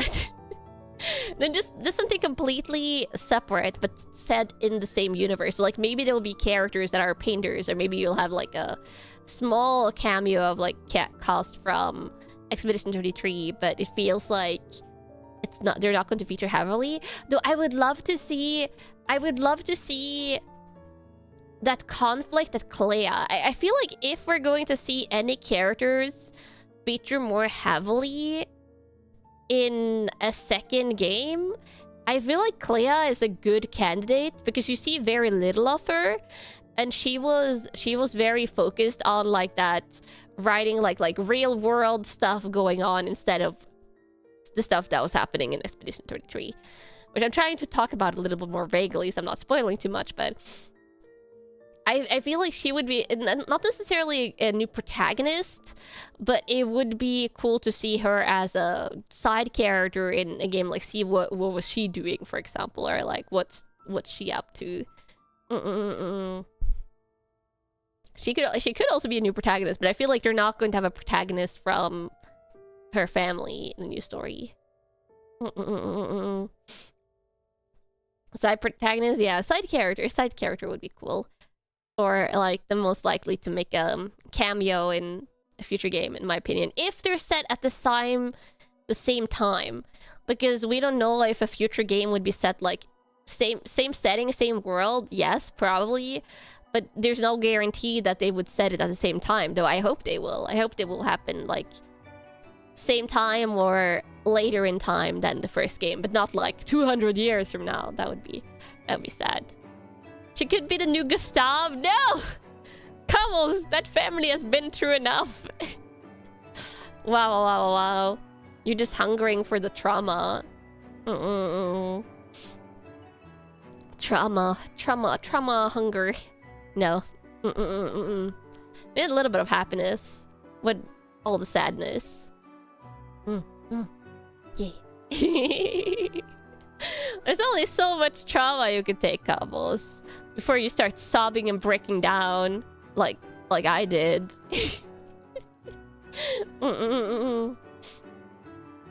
God, there's been so many games that's made me cry lately.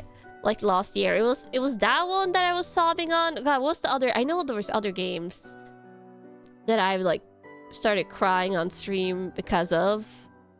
What's that? More trauma, it hurts good. Imagine them making a complete opposite theme, all flowers and sunshine. I mean, there was flowers and sunshine in Expedition 33. Oh, Bacopia! Yes, I was sobbing in Bacopia. That's it. The Bacopia story. Yeah, and Super Mario Galaxy storybooks. Yeah. All the feels. All the feels. Pokemon Explorers of Sky potentially could make that happen, but I already know, or at least vaguely know, some of the story. Oh, Pragmata majorly hit you in the feels? Ooh. Like, I've heard good things about Pragmata, but I have to decide to not play some new games sometimes, Camels. Keeper too. Oh yeah, Keeper. Oh my god, the emotional trauma of Keeper. That one was so good. I wish the ending was different because of all the sadness. You wanna play Pragmata? Yeah. For me, it's like At least, like, for now, it's not now.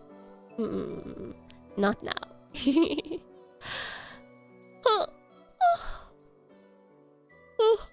I didn't try the demo. The thing is, Camels, I don't play too much off stream, and when I play games off stream, it's like lately Pocopia, or I play Zuma. I play games that I can have like a comedy show up in the background. Like I like multitasking when I game off stream. So it's rare for me to try out demos or try out games. Especially the thing is, if I'm going to play Pragmata, I would want to like either play the demo or on stream, or go in blind the first time. Like I don't want to like try out games off stream. I might do that with no more Ghosts at the Grand though, just to see if it can run on my PC. But otherwise, other than booting a game up, I don't like playing it. That's a pretty Zoomer take. Not really. I just like having stuff on in the background. It's not necessarily Zoomer as much as it might be a girl thing, Camels. I think this is something I heard ages ago. I could be wrong, but I swear I've heard that girls are more predisposed to multitasking stuff than guys are. Though I could be wrong, but I've always liked multitasking when it comes to viewing shows and playing games and things. The best one-word review for Pragmata is wholesome. Aw, that's really sweet. I like it. You always heard the same? Yeah, I swear I've heard it. It could just be like one of those things you hear, but it's just like, you know, just random like myths. Pretty sure that's a made-up stat. Women are naturally slightly better at multitasking than men. Okay, I'm getting mixed messages here in chats. I don't know. Multitasking comes from habit, that's all? I don't know. Probably false, but I swear I always heard that. I just always liked multitasking. You feel like you miss too much stuff if you multitask? That's why I do it with comedy shows, especially ones that I'm rewatching, Camels. It's one of the reasons why I love rewatching comedy shows. Also, I do not have ADHD. I feel like I have to say this again. This comes up infrequently. Not all VTubers have ADHD or autism or anything like that. There's nothing wrong with people that have ADHD and autism. I'm just very against YouTube chats and comment sections and like assigning stuff to people that are medical diagnoses. I like even like just illnesses and stuff, like physical illnesses. I'm very opposed to that being randomly assigned just based on personality traits that are just personality traits. Like, I might be very like high energy and like hyper when I stream, but off stream I'm actually super mellow. Because I get out all my energy when I stream. So yeah, it's not any hyperfixations or anything. I just like multitasking. It's just a preference. And also probably brought on by the fact that I live alone, Camels. And except for going home for holidays and then living at home for 1 year during my masters, I have lived on my own since I was 16. And if you're playing, like, if you're just playing, I usually play Pocopia handheld, by the way. And when I play it off stream, I play it exclusively on the handheld. If you're doing something like that, or if you're doing handicraft and you're not watching anything, it gets really quiet and it gets really lonely. It's kind of, you know, a little bit of company, which is why, like, if I'm not watching a comedy show, I might put a VTuber on in the background. Like, I was playing Pocopia, I think, when I had Elimina on playing playing Tomodachi Life a little bit in the background. You know the feeling? Yeah. It's too, like... I don't like it when it's too quiet. Like, I want it quiet when I'm sleeping. I don't really have things on in the background when I'm cooking because the fan over the stove would, like, drown the sound anyway. But I like having something on in the background. And especially comedy shows are nice because it cheers me up. You can also zone out without missing too much of the plot. And if it's a comedy show I'm rewatching, then I can definitely, like, zone out and focus on the game more for a while. And then when you zone back in, it makes you laugh, and it's funny because it's comedy shows. Used to leave the TV on as a bunch of background noise. Exactly, exactly. I just do it on my TV, like PC screen. Hearing someone else talking is nice. Yeah. I think it's like habits that's partially just because I like multitasking, and a habit from just years and years and years of living alone. I've lived alone like half my life now, which is kind of crazy to think about. And if you're like, oh my god, Kanna, you moved away from home at like 15, 16, that's pretty normal in Norway. If you don't grow up in one of the bigger cities, if you grow up like more out in the country, or if your parents like move out in the country when you're around high school age, it's not that uncommon to actually move away from home and move in a share house or like a basement, like little like tiny apartment or something like that during high school, because high schools are usually not out in the country. Because when I say out in the country in Norway, I mean places with like 1,000 to 4,000 people in it. Like if you tell me you live out in the country and you say that your city has like 30,000 people, that would constitute like a bigger city in the Norwegian scale, because Norway is a very like long and narrow country. It's very widely spread geographically, so that out in the country in Norway is very immediately like, yeah, way out in the boonies in other places. Like I don't think like in northern Norway, for example, which is the place where I grew up, the biggest city in northern Norway, let me Google how much people they have right now. This is the biggest city in the entirety of North Norway. Which is Tromsø. Population. Yeah, they have around just under 80,000. Wait, is that correct?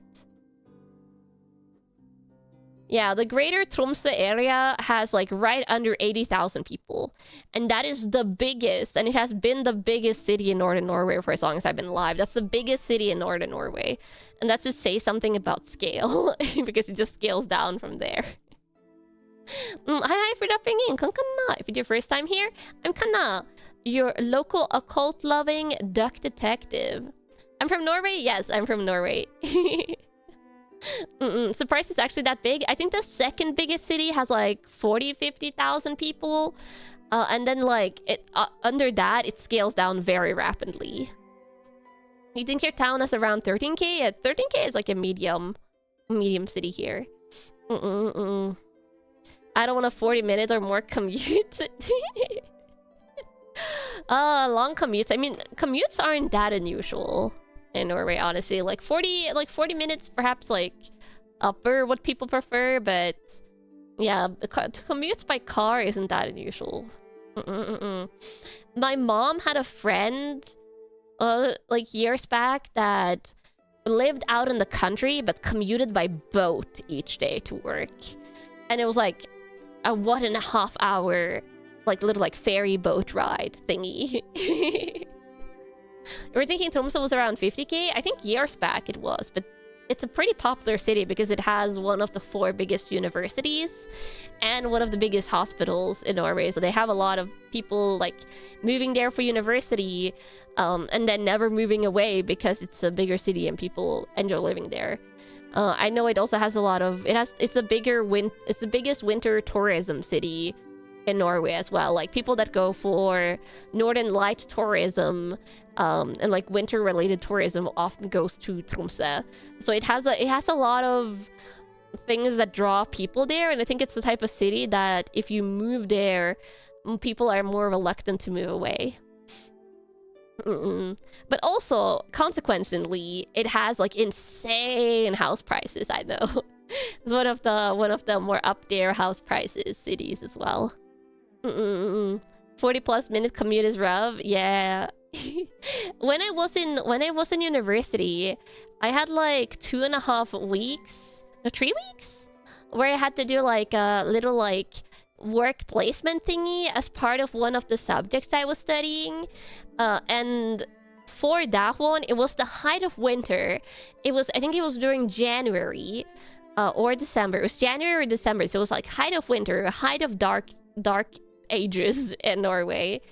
And I had to commute for I think 1 hour and 5 minutes. It was public transport. It was multiple modes of public transport and some walking.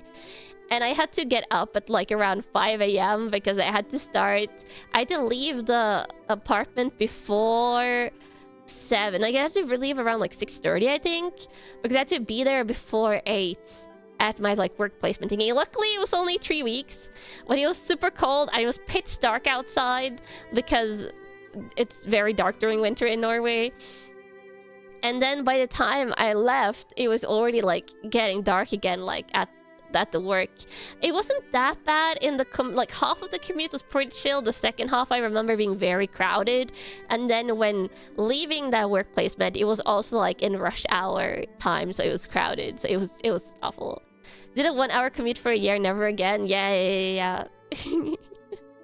The 1 hour commute, not a fan.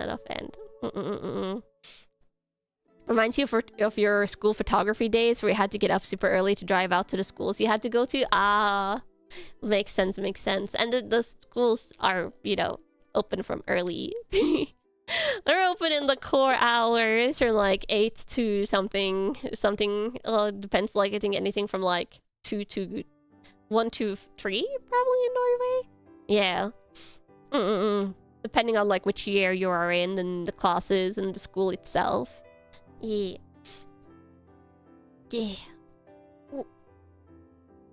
You wish they paid for commuting as well. I mean, I think some professions might pay or like covers part of commuting, but it really depends. And that's more of like an extra perk that some workplaces might have. You currently have to work commute for 1.5 hours. Big head pats. I hope that they could do home office sometimes, but I know not all workplaces can do home office. You wish you were paid for the commute? Yeah. You have to get up before 5 a.m. to make it at work before 7. Oh my god, big head pats. Do long commute combos. Some workplaces cover travel expenses with the salary. Yeah. You're glad your commute is only 8 minutes? Yeah, 8 minutes isn't too bad. If it's working from home, yeah. You work from home, so commute is pretty okay. Yeah, honestly, I think that's the biggest perk of working from home. Even more than having like the at-home amenities available is like the no commute. So you can use your time for other stuff. Like sleep. Or just chilling. Your last job was 16 minutes in your own car, but 50 minutes in public transport. Whoa, it's pretty different. You're actually getting an extra work from home day due to rising prices. Oh, I mean that's pretty good that you're getting extra home day, less commuting time. At your old day, your job started at 5 a.m. You got like 4 hours of sleep at night most days. Oh, 5 a.m. is brutal. Making your own food, using your own restrooms. Yeah. Oh my god, using your own restroom is so nice. In France, your employer has to cover 50% of your public transport tickets. Your company union negotiated 75%. Ooh, that's pretty good. It's pretty good. Technically, I work from home. I mean, now I'm VTubing full-time, so I work from home. But I also had work from home at my last workplace. So until like August last year, I was doing work from home and then VTubing. But now it's only VTubing. Yes.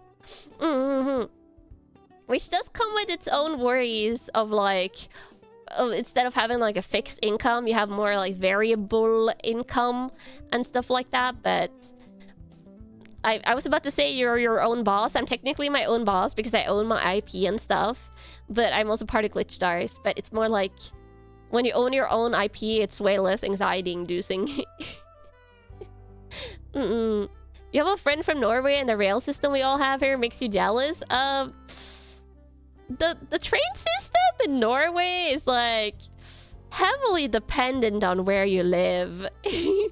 Because it actually, okay, so one, the railway system does not cover the entirety of Norway. It actually I think it was it expanded by the Germans during World War II? So Norway was occupied by Germany during World War II. I think they did some railway expansions, and I think they were on their way to expanding it further north. but it actually doesn't go like all the way north. Also, Ziply, thank you for gifting 5 Comic Con memberships. Thank you. Arigato. Be sure to just in love if you get gifted. But yeah, the furthest northest place of Norway, like Tromsø, for example, that I talked about, is the biggest city in northern Norway. The train doesn't go all the way there. Like there's no train connection, so you have to take airplane, car. I mean, bus. You could probably take a combination of like many buses or boat.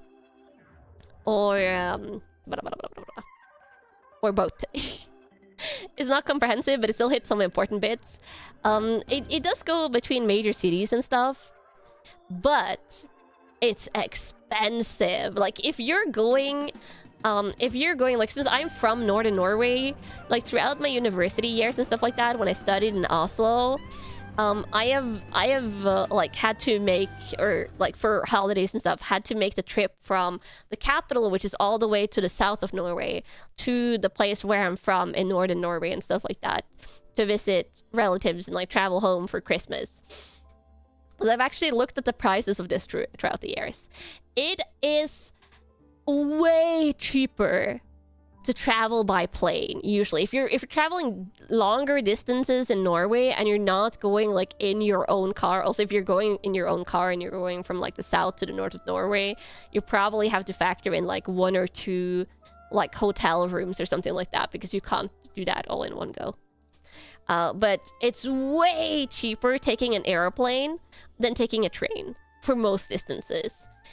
Even when I lived in Bergen for a year, I looked into the prices between Bergen and Oslo, and I think even then the plane between Bergen and Oslo is cheaper than the train between Bergen and Oslo. Like, it's to a significant degree, unless you can get your plane ticket super cheap on a discount and stuff.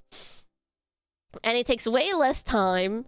A train usually is like 24 or 12 hours or something, but versus a plane is like an hour or 2 hours. I don't know. In my experience is every time I've looked into taking a train in Norway and I looked into an airplane on the same stretch, it's always cheaper for the airplane. And then you have the option of boat, where you can take super scenic routes and it takes longer. I actually wanted to take a boat once just to experience it, like up the coast, like from the south to the north. Extremely expensive compared to airplanes. I've always just ended up taking an airplane just because limited the student budget at the time. And yeah. Bergen and Oslo has a famously expensive train line because Bergensbanen is a tourist attraction known for being a very scenic route. But the 8-hour train ride is astronomically priced. Yeah, that's it. Like, so many of the train thingies in Norway are expensive. Unless you have like, can you have like timed tickets? Like, I know sometimes like on buses you can have like a monthly thing where you pay a certain amount and you can like take the bus as much as you want. Like, I've done those like several times as a student. Also, Gary, welcome back to the Camel Squad. If there's like that equivalent for trains and you use the trains to commute, then it probably makes sense. But otherwise, the only trains I've taken in Norway is one. I was visiting a friend in the Oslo area. She lived like 2 hours by train away from Oslo when I was in university. So like, she had me over at her place once. That's the only time I've taken a longer train ride, like in my adult life.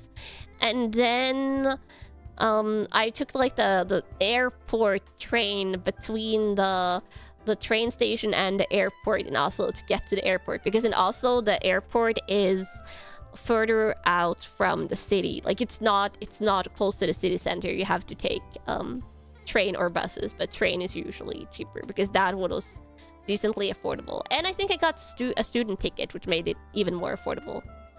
High-speed rail is super fast, but so expensive. You still take it for environmental reasons? Yeah. That's understandable, but when you're a student, at least, like, I used to be at the time when I was traveling a lot. When I was a student, money was an important factor because I was living purely on student loans. So I had to make do with a limited amount of money. airfields make a lot of noise. It's always better to build them far from the city. True. It's probably usually always the case with big cities. Let me see.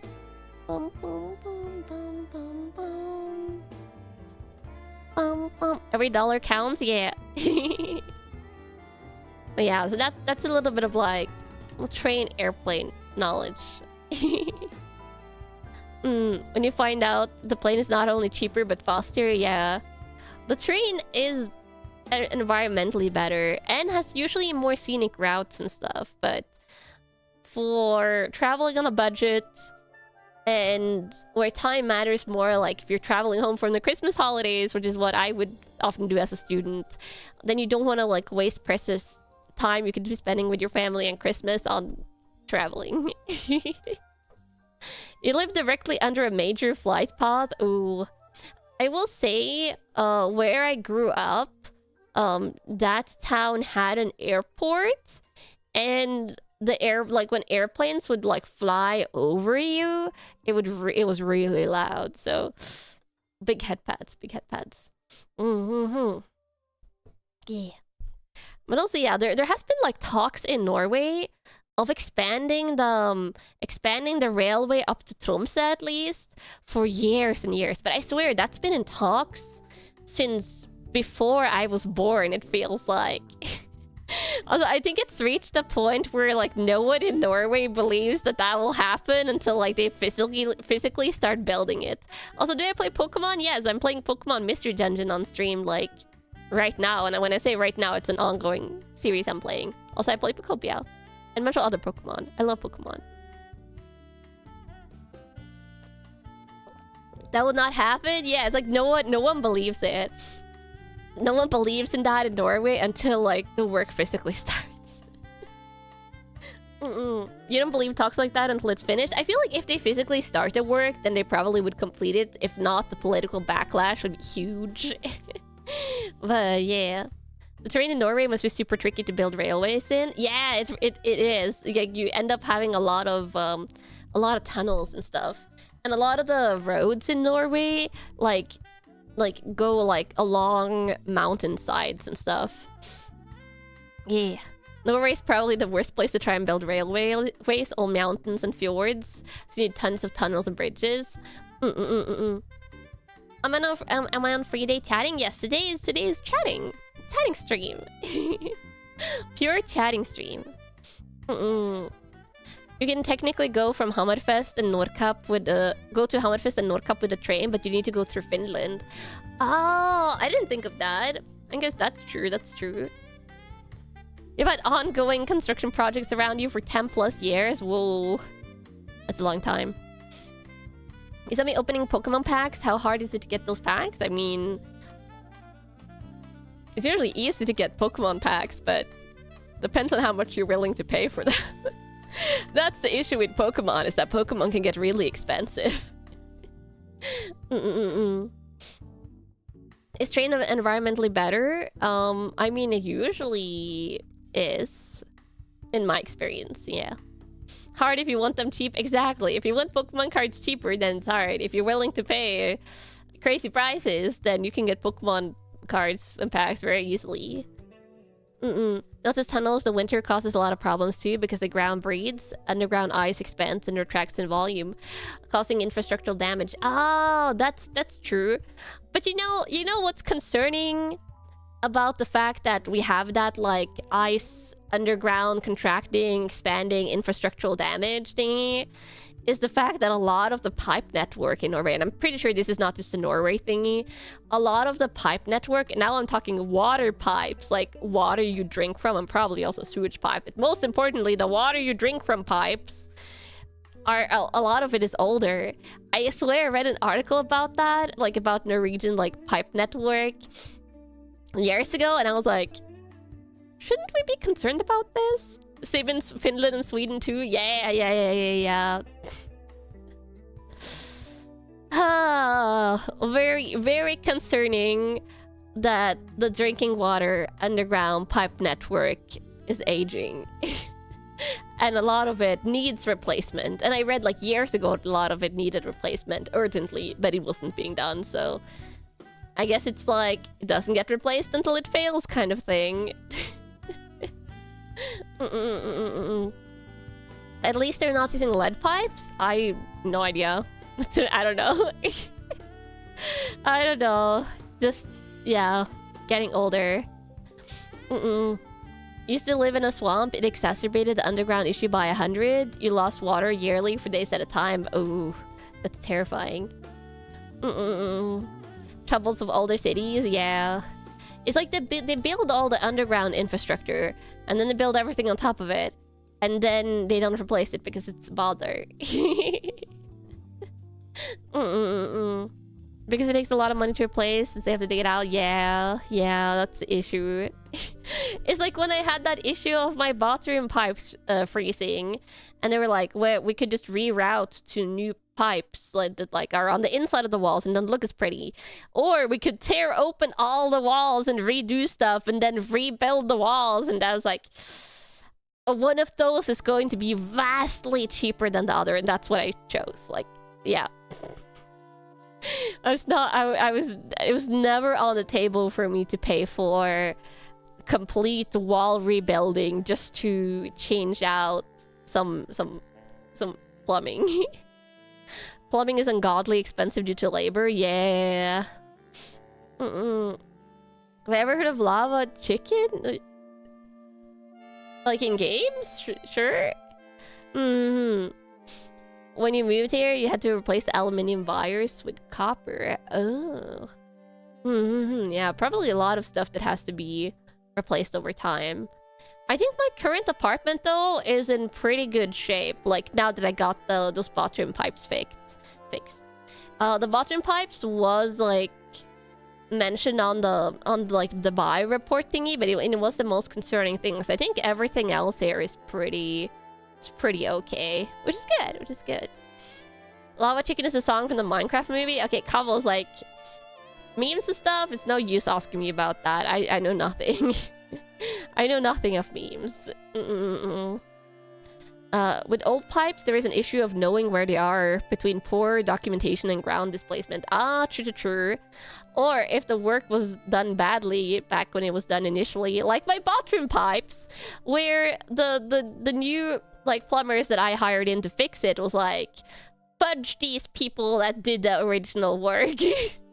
They really did not like the work they were seeing. You're the guy who has to come and fix the walls after the plumbers cut them all open. Sometimes they put pipes in the same physical space where the wall needs to go. Ah, I can imagine.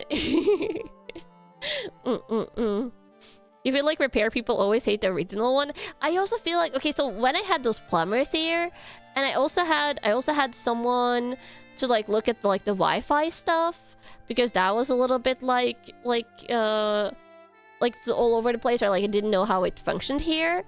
And I swear, like every single time I have to do with some kind of like handyman profession or like crafts profession, like electricians, plumbers, craftsmen, the people that put up the cat shelves, they always hate like one of the other professions.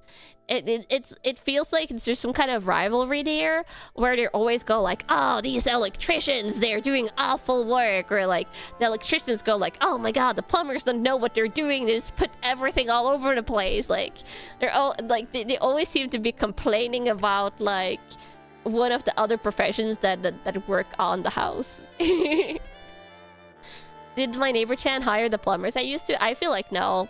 My upstairs neighbor Chan, he seems like the type to just let things lie until it becomes like, you know, unavoidable. Or like, you have to fix it because it doesn't work anymore.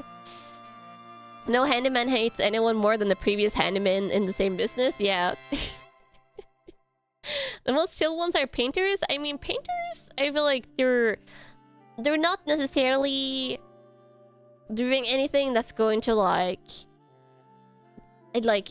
obstruct someone that's working on in the future. They only work with the finishing stuff thingy. Yeah. It's like that in your field too. Why did it model it that way? What is the lighting department doing? Exactly. You start just not raging, or you start like complaining about people in adjacent fields that are slightly inconveniencing you, or not just slightly. Sometimes maybe properly inconveniencing you, but everyone wants to do things like in a way that's optimal to them. Your dad was a worksite engineer. He spent 40 years managing those disputes. I can imagine. Actually, paint closed off a lamp compartment so you couldn't replace bulbs. Oh. So painters can make issues for other professions. I see. Yeah. You think they could solve the beef by shooting electricity and water at each other and see what happens?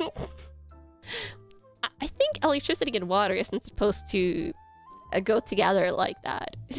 Also, shooting electricity at people, that sounds like the straight up like a weapon.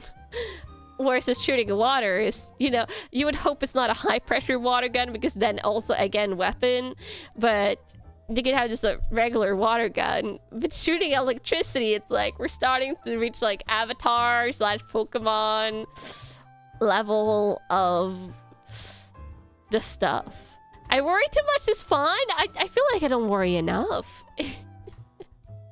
Sometimes I feel like I should be worrying more. Yeah.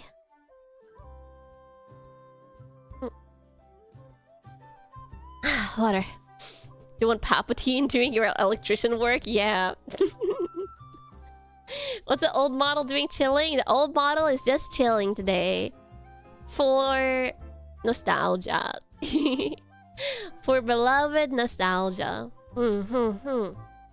Yeah. Yeah.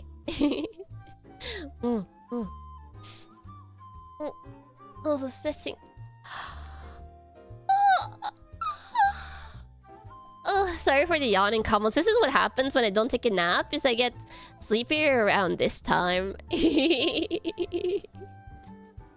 Triple Kanna model stream. Technically, if I bring up both my indie models, and I could have 4 Kanna models on the screen. I could have 4.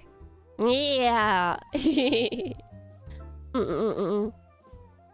kind of fun to have 2 models for a rigging animation comparison. Yeah. Let me yawn too. Oh yeah, yawning is really infectious. It's the mirroring, the human mirroring habits. Oops, Kanna stream. Yeah, all the Kannas, triple Kannas. How many models can I have before VTuber Studio crashes? Also, the thing is, like currently right now, this model is just loaded in as an item. Let me see. I think I have one of the other models here that I can put as an item. I'm just gotta scroll through. Oh yeah, I have this one in my item list. So as you see here, hell no. As you see here, you can have multiple models loaded in. Wait, where's my glasses? Those are not glasses, right? Megane. Ah, there we go. Now I'm more matchy. Triple now. Yeah, triple. Now it's when it gets really trippy. Real trippy.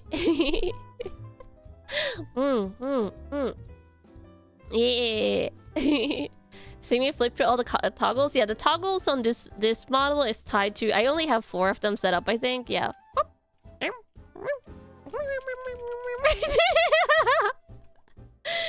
These ones are just tied to my numpad keys. I only have... Actually, wait, do I have... No, I don't have these set up. Yeah, I only have 4 toggles set up, which is hair up and down, glasses on off, switch the outfits, and then... Or 5 things set up, and then both ears. Can't do that on the right model, though. You wrote that cutest aggression. Oh my god, why? Come on, Moose. Come on, Moose. Are we always a duck detective? I was undercover as a cat. I was a duck at heart, Camus. Quack. I was always a duck at heart. But an undercover era as a cat as my first era. But that was in the olden days. The olden days. Yeah. Is this technically the same as when I use multiple models during a collab? No, these are loaded as items. When you're using multiple models during a collab, then you connect over like some kind of like online solution. This is completely offline. Like I could do this like 100% offline. What is the name for a group of kannas? A flock? Maybe a flock? Same as for a group of cats. A waddle. Isn't it a waddle for a group of cats? I think it's a waddle. Yeah. Old models? Yeah, old models. But it was only going to be like... old, simple, old kanna today. I don't want to overload you, camels. Then you're going to, like... Then I'm going to need to put this on screen as well. Just for maximum overloading.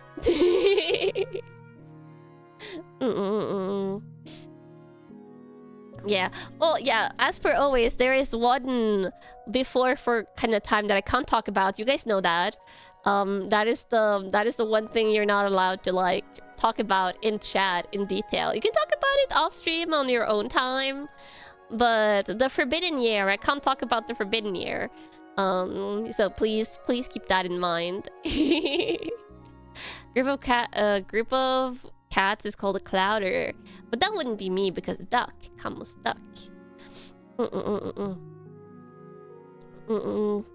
Yeah, the Forbidden Year. The Forbidden Year I can't talk about. If you want to know the secret, camels, the Forbidden Year was under an NDA, and I can't find that file on my computer, and I don't know where my physical copy is because I moved, so I have no idea if that is in fact like still in effect or not.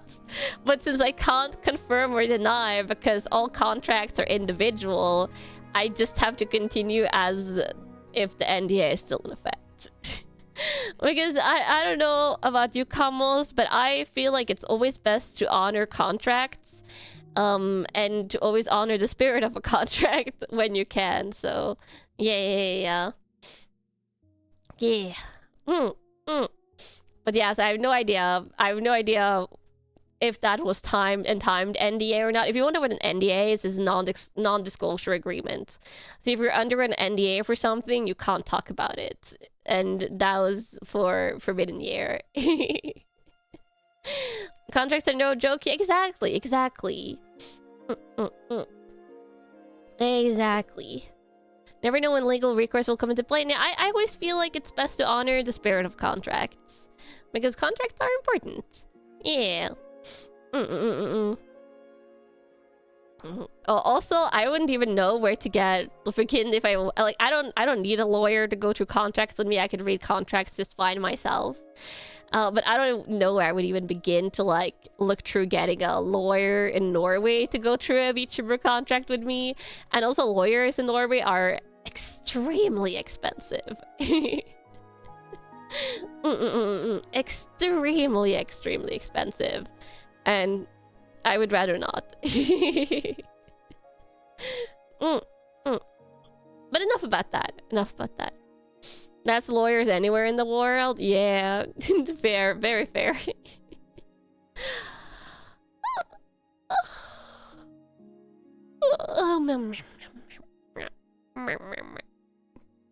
You guys say that's the norm? Yeah. That's the norm. Hi for dropping in. Kanna Yanagi. Welcome to apparently sleepy time chats, even though I'm not going to bed anytime soon and it's been a while since I woke up. Now it's been like 8 hours since I woke up. Over 8 hours. I woke up at around 12:30. It didn't get out of bed until 1. And the world sleepiest duck? Yeah, I'm often so sleepy. I'm a very big on the sleep, on the naps. Did we finish the list of things I wanted to chat about? Oh yeah, we finished that like an hour ago with the game trailers. No after stream nap? No, after stream, whenever I end stream, there's probably going to be less than an hour until the collab. It is at 10, right? Mina hasn't messaged me back, but she's probably still sleeping is my guess. Let me go check the schedule on her channel just to be safe. Is she not? Oh, she doesn't have her schedule pinned. Oh, there it is. 1 p.m. PST. 1 p.m. PST to CEST. Yeah, that should be in an hour and 15 minutes. She's probably still sleeping, Camels. She occasionally also has a little bit more for DGen sleep schedules. I'm glad it's not just me. To be fair, Maya's schedule can also be pretty DGen, so... You know, I'm in good company in Aerunia. Yeah, it's 10 p.m. CEST, so... That should be accurate. Oh, look! Mwah! Thank you for gifting 10 Come Squad memberships. Thank you. Come me. Be sure to send some love if you get the gifted. You woke up in the middle of the night this week and saw she was still streaming? Yeah. That's Mina on her DGen journey. To be fair, Mina is a little bit DGen in other ways, and Maya as well. But that could probably be said for everyone in Aerunia in different ways, so I can't judge.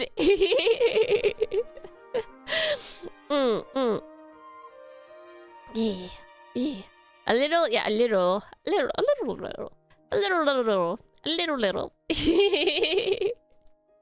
I really like Aerunia. We're all very different, but we all have like a lot in common.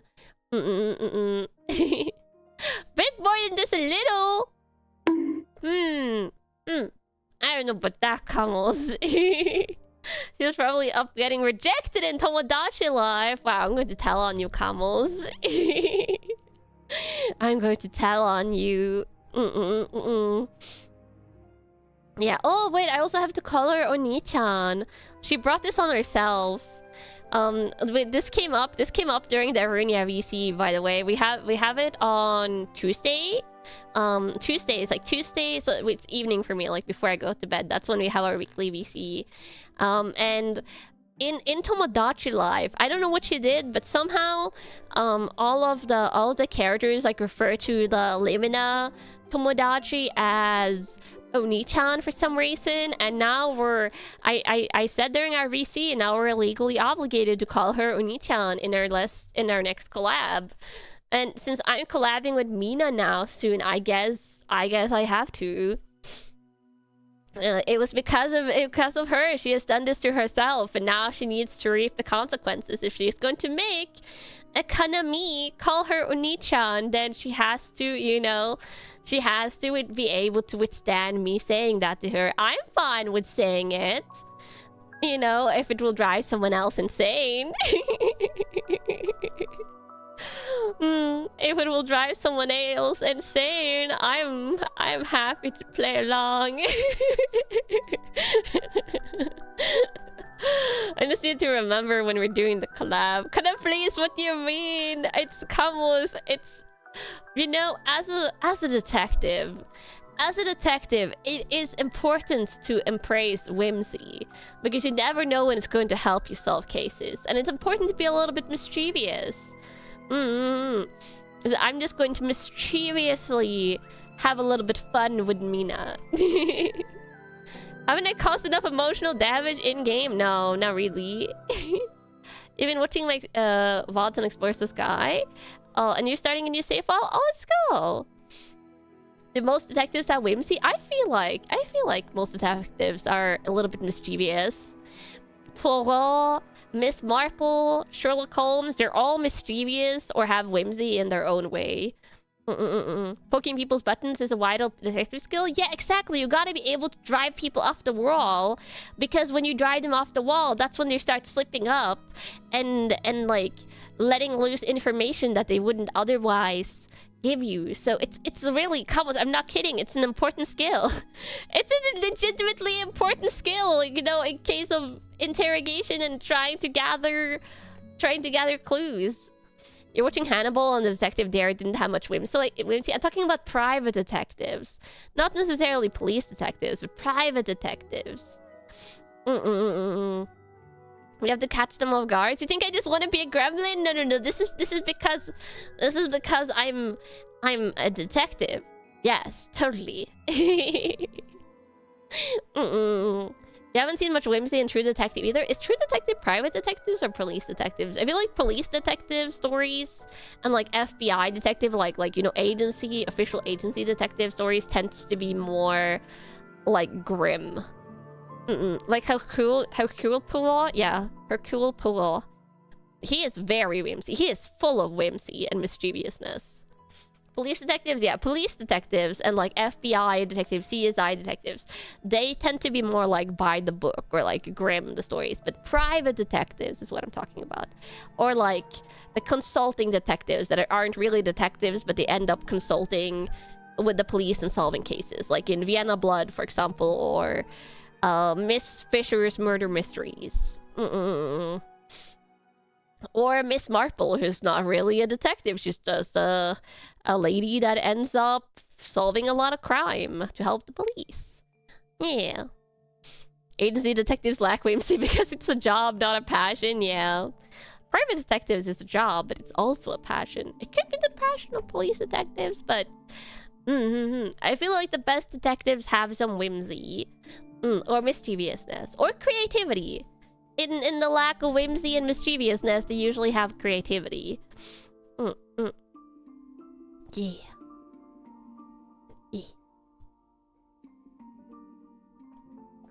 And for that reason, I'm calling Mina Oni-chan in today's collab. Yes, it just makes sense. I'm a detective, agency detective, which is a private detective. Yes. A private detective with her own detective agency. Yeah. Miss Marple is such a good show. Yeah. Miss Marple switched actors halfway through, and both of them were equally great in the BBC Miss Marple. Can you call Mina Oni-chan too? At your own risk. I don't know what will get you banned in Mina's chat or not, or like timed out. So, how can you hire me?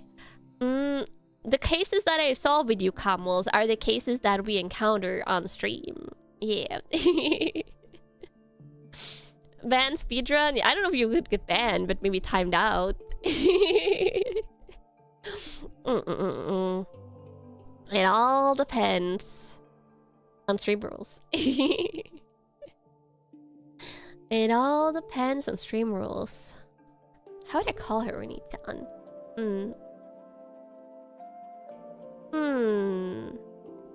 Oni-chan, onegaishimasu. Kakkoi Oni-chan.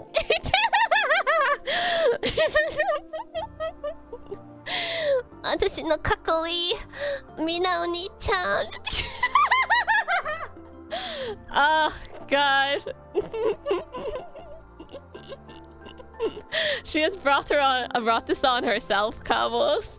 Why can I do that voice? I can do voices, Camos. I can do voices if I really want to. I mean, I just don't use voices like this usually.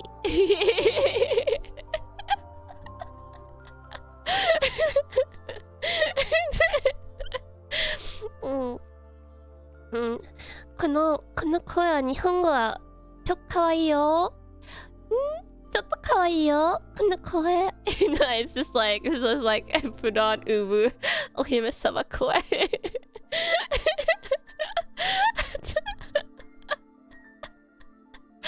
I should do more voices? No, it's like the thing is I'm already laughing too much.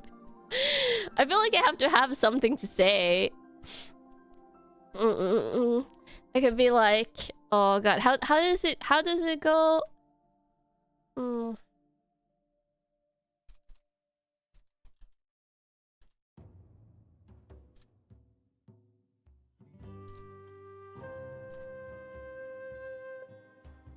Oh god, how did it go? Oh, it's like Danna-sama, gohan ni suru? Ofuro ni suru? Sore tomo watashi? It's that line. It's like if I have something to say, I feel like I can do it, but just talking normally, I just talk in my own voice.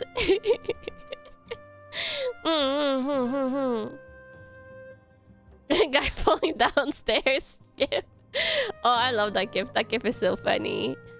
I mean, could I talk in that voice normally? You know what I was going to say as soon as you heard how does it go again? Yeah, I forget the order of it. God. Can I... Oh god. Can I just talk like this normally? I mean, I don't know. I don't know, Kamos, if I can talk like this normally for an extended period of time. Oh. No, it's too... I feel like if I was speaking Japanese, I can do it. It just fits with Japanese more. You get normal voice, Kanna, and you would like it, Kamos. Yes, desk slam, you would like it. Kinda sounds like old Kanna voice. No, that's not old Kanna. Old Kanna voice was just me, just talking slower and maybe enunciating a little bit more clearly. Why does chat look like you missed a historical event? You just went out and got some food. Don't tell them what they missed. Don't tell Sentinel Kamo. Sentinel Kamo didn't miss anything, right? Right, Kamos? If any Kamos left for like 5 minutes and came back now, didn't miss a thing. It was a historical event. No, it's just I'm just practicing for me now. I'm practicing for my collab stream. What other stuff could I say? Well, I could ask her to teach me about Digimon in Japanese. Mina knows quite a bit of Japanese, I think. Does she? I feel like she does. Mina oni-chan, Digimon を知ってくれ、教えてください。みんなお兄ちゃん、デジモン教えてくださいよ。お兄ちゃん。Oh yes, yes. I gotta like write these down on a notepad or something, like a little like notepad. Yeah, just so I can remember it.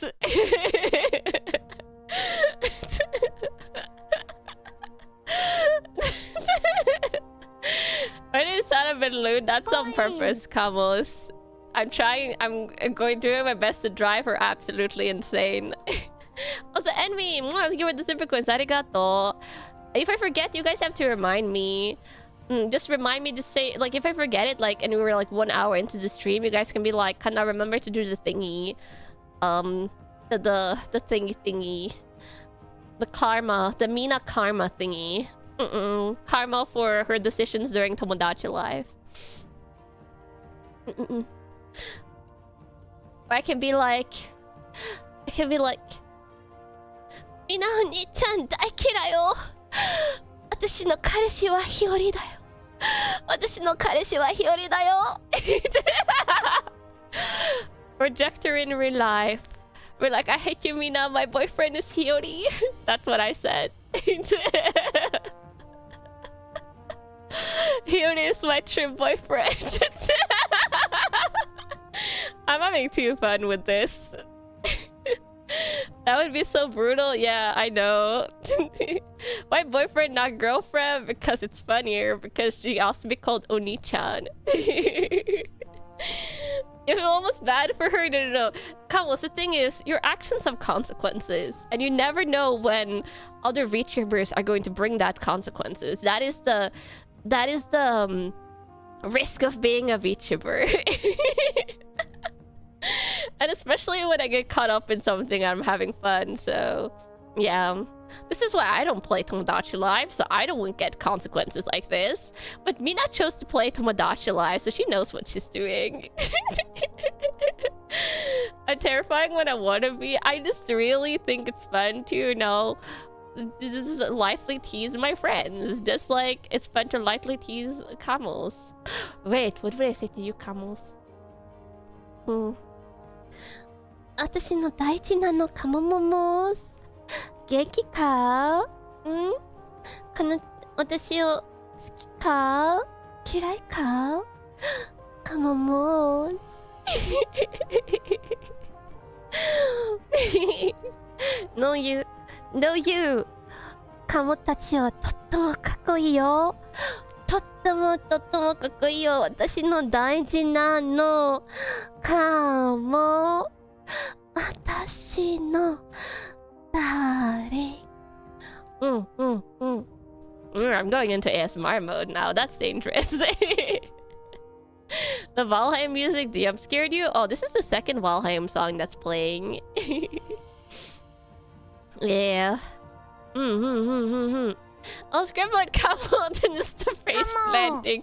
Face planting into the membership. Alright, welcome back to the Kamo Squad. Tier 3 squad. Yeah. So long, Kamo bros. You could die happy. Wow. Please don't perish, Kamos. 死なないでください、Kamo-chan. Please don't die. Yeah, it's easier to do that voice in Japanese. I'm not me when I'm hungry. I'm not hungry. I ate dinner before stream, Kamos. Please don't die, Kamos. You're too cute. You can't die. Never die. My cute sweetie. Yeah. This might also be brought on, but I've been practicing what I could call my cuter voice singing. I wanna sing more of my cuter voice singing. Do like a karaoke where I only sing songs in that voice again. Like not this voice, but like. Also, Odnimi, welcome back to the Kamo Squad. Like if I go like. After the rain, 雨が上がったら Across the rainbow, 虹を飛び越えて青空に隠れちゃう前に届け like that voice. I was practicing that earlier today. So maybe it's just in my I don't know, in my mind.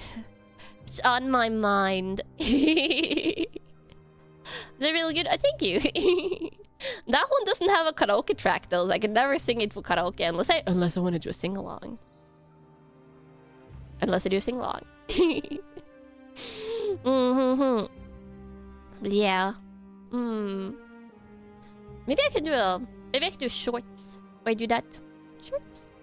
Shorts? Like YouTube shorts. Where I speaking like かわいいかもお兄ちゃん Now I called you Oni-chan. That you can blame on Mina or Tanker, I guess, depending on how you feel about that. I have to go. Have a nice day. Have a nice day for you leaving. Depending how you feel about that. You love that? Yeah, I think I actually have some shorts that I need to schedule. Some shorts that's done editing from the My Voice Sue stream.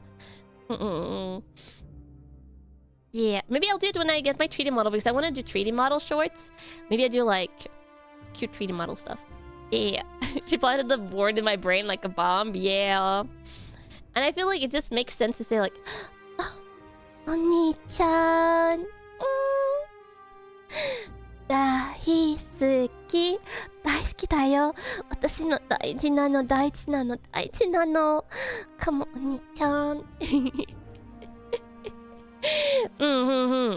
Or though I feel like it's better to say something like I don't know how much I am into like I'm not that really into that like Oni-chan dynamic in anime, so I feel like more like saying like senpai makes more sense like 私の大事なの先輩かも先輩愛してるとっても大好きだよかも先輩 like that yeah that makes more sense. ASMR mode is definitely leaking. Oh yeah, it's been leaking for a while now. Also, this is why I shouldn't do chatting streams, Kamos. I just derail it like this. Either it derails in different ways, or it just derails in this way now. I feel like the last time we did extended chatting was when I found out I could do the Viking Kanna, you know, like the Kanna. Oh god, I need to like go into the one where I talk like this. Yes, the one where I talk where I end all sentences at a higher trait. Like you guys call it like Valley Girl Kanna, but I call it Viking Kanna. Like that's what happened last time I derailed. And now it's just starting to like derail in different directions. Yeah. Now we have the birth of what do we call this? Senpai? Senpai Kanna? Kohai Kanna? Something like that. That hits different? Yeah, Viking Kanna is different. Viking Kanna needs to be the next model. It will not be next model. That I can say for sure. I don't even know which outfit or model will be finished first, but it will not be next, guaranteed. I'm able to speak Japanese in Viking Kanna voice? Oh my god, no. That I can barely do it like consistently in English. Isn't that the purpose of chatting streams? I guess so.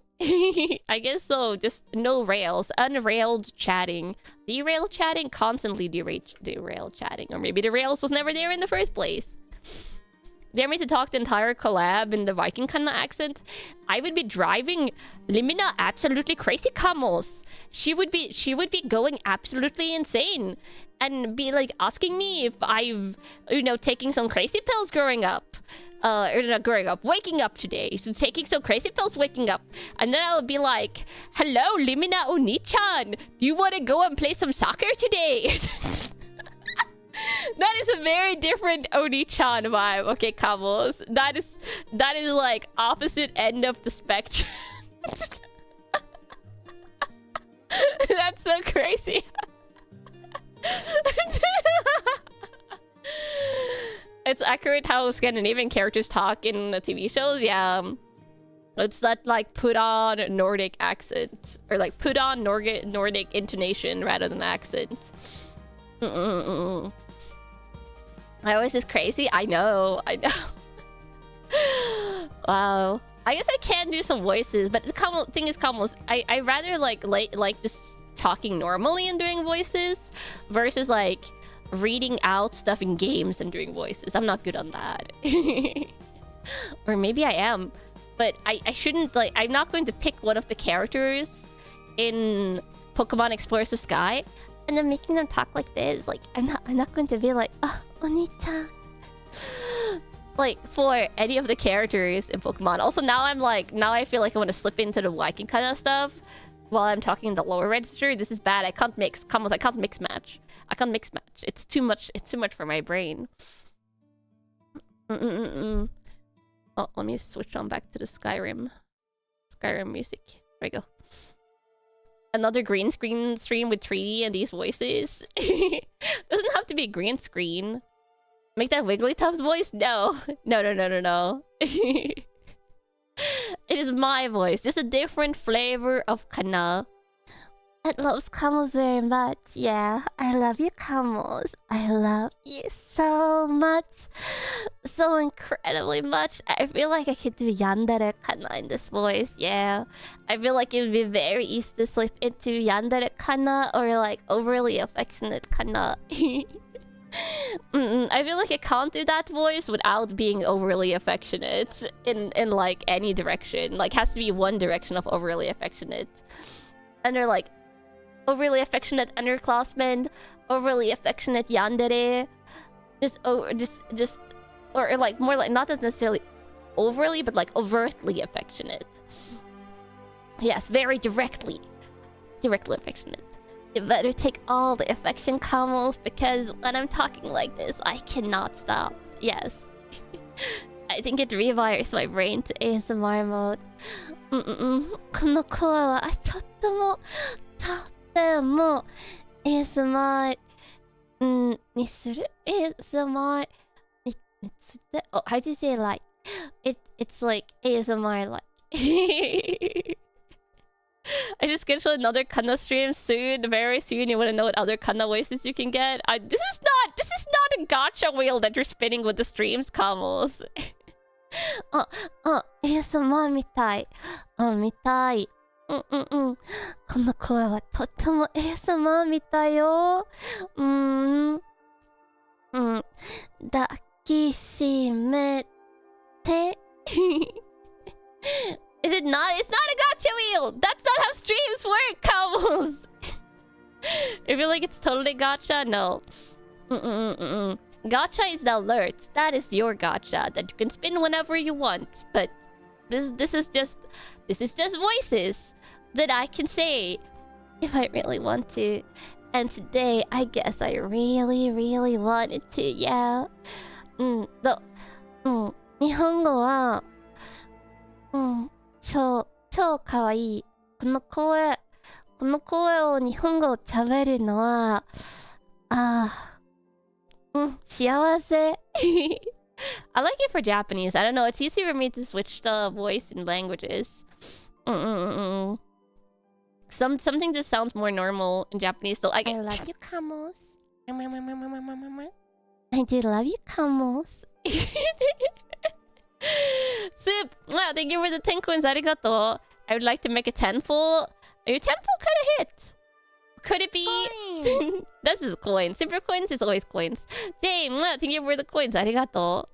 Can I do the Gyaru voice? I love you, Kamos! That is different. What you get is random according to my whim. So the gacha is when in stream you when in the stream you join determines the voice you get. Possibly. What did Viking kind of sound like in a region? Jeg elsker dere, Kamos. Yes, it's like a Hvis jeg snakker norsk med denne dialekten, så legger jeg bare på en Oslo-dialekt. Eller hva Oslo-dialekt høres ut som i mitt hode. Selv om det er ikke så lett å snakke Oslo-dialekt gjennomgående. Når jeg bare har lyst til å snakke nordnorsk, ok? Jeg har bare lyst til å snakke nordnorsk når jeg snakker norsk, så... What's up? Don't worry about it. The stream is on rails, or the rails was never here, so it's fine. The rails was never here, so it's okay. At least when I speak Japanese, I feel like the majority of you have an inkling of what I'm saying. When I'm speaking Norwegian, Kamos, så snakker jeg nordnorsk dialekt, ok? Jeg er født og oppvokst i Nord-Norge, så norsk dialekt min, det er sånn her jeg snakker når jeg snakker norsk normalt, like, i dette tonefallet, ved denne stemmen, bare helt normalt sånn her, sånn som jeg snakker med storesøstera mi på telefonen, så... Hvis jeg skal snakke normalt norsk, så er det sånn her norsk dere får. Yes. Til og med noen enkelte engelske ord kastet inn her og der.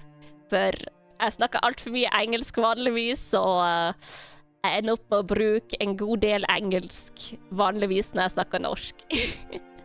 There you go. Yeah, I'm just saying that if I speak Norwegian, I do end up throwing in like a random English word because I speak English too much now. So even when I'm speaking Norwegian, I sometimes forget what the Norwegian word is and I just throw in the English word, especially if I'm talking with my older sister because she gets it no matter what. Yeah.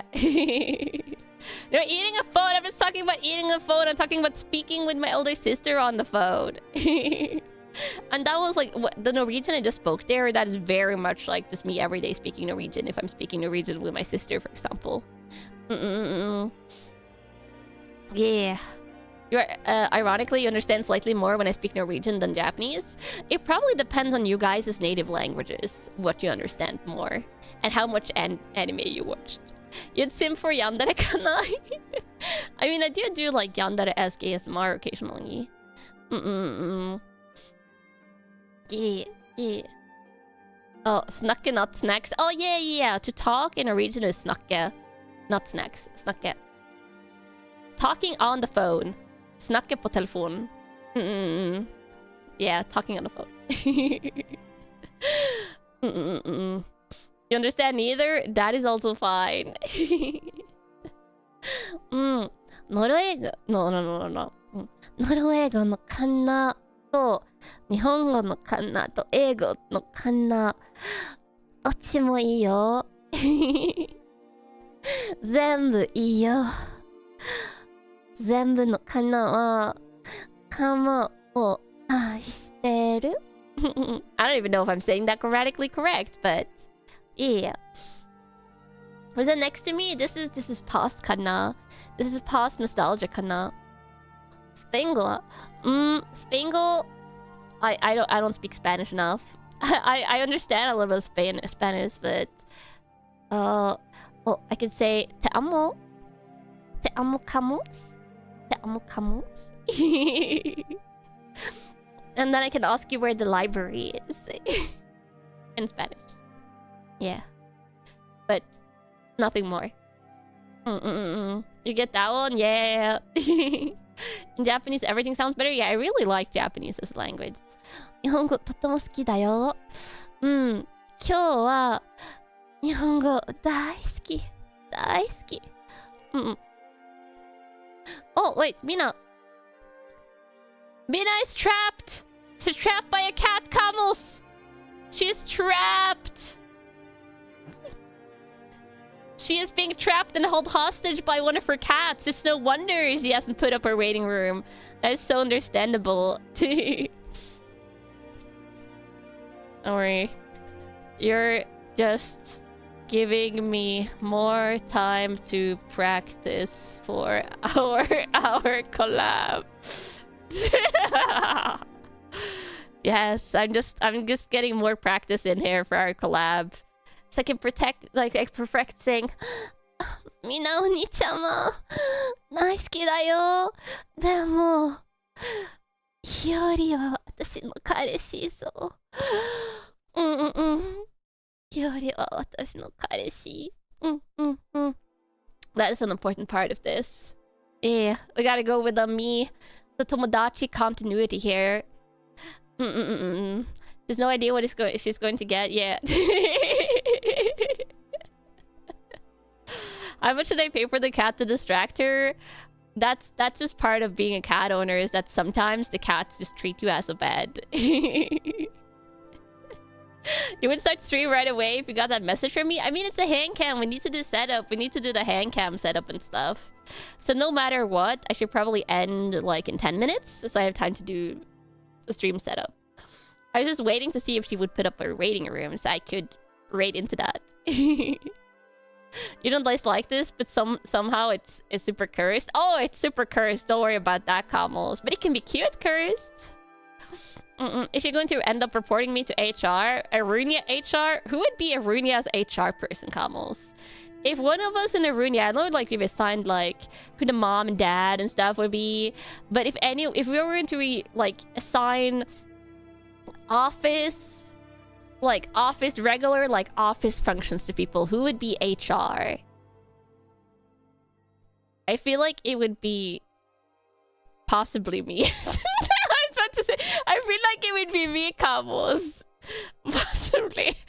But then I would be the type of toxic HR person today that who are you going to report the problem to if the HR person is the problem? I feel like which office functions should we say? If you have the office HR person, you have the office boss, you have the IT support, and then you were going to say me. The other people are the people that will be getting reported. True.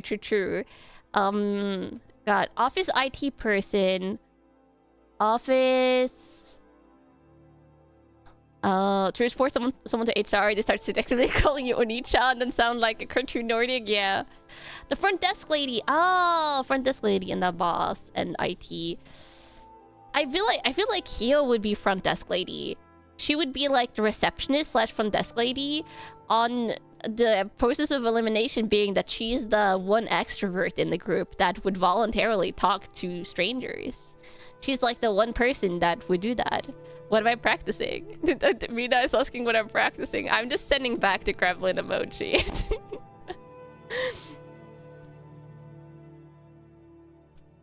Okay, Camus. I sent back gremlin emoji and I just typed consequences. I'm practicing consequences. And now she typed back lol, all capital letters. Oh, more cat pictures. Oh, she's so cute. But yeah, he would be the front desk lady. I feel like, okay, you might be like, okay, Mina would be the boss, but no. Mina, I think, is the one that has like the most diverse IT skills. So Mina, I think, would be the IT person, and I think Amaya would be the boss. But she would be the boss that, like, sometimes, like, you see her in her own private office because the boss would have a private office, and she's just sleeping on her desk because she got knocked out. Mm-hmm.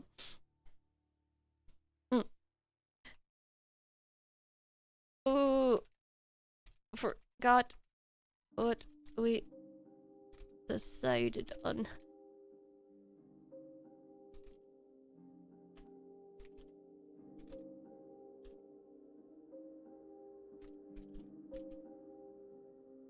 See, there we go. Oh.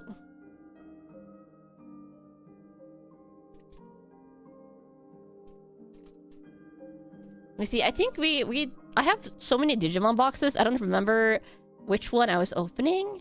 But I think we decided, let me see. Just gotta go through our gotta go through our chat.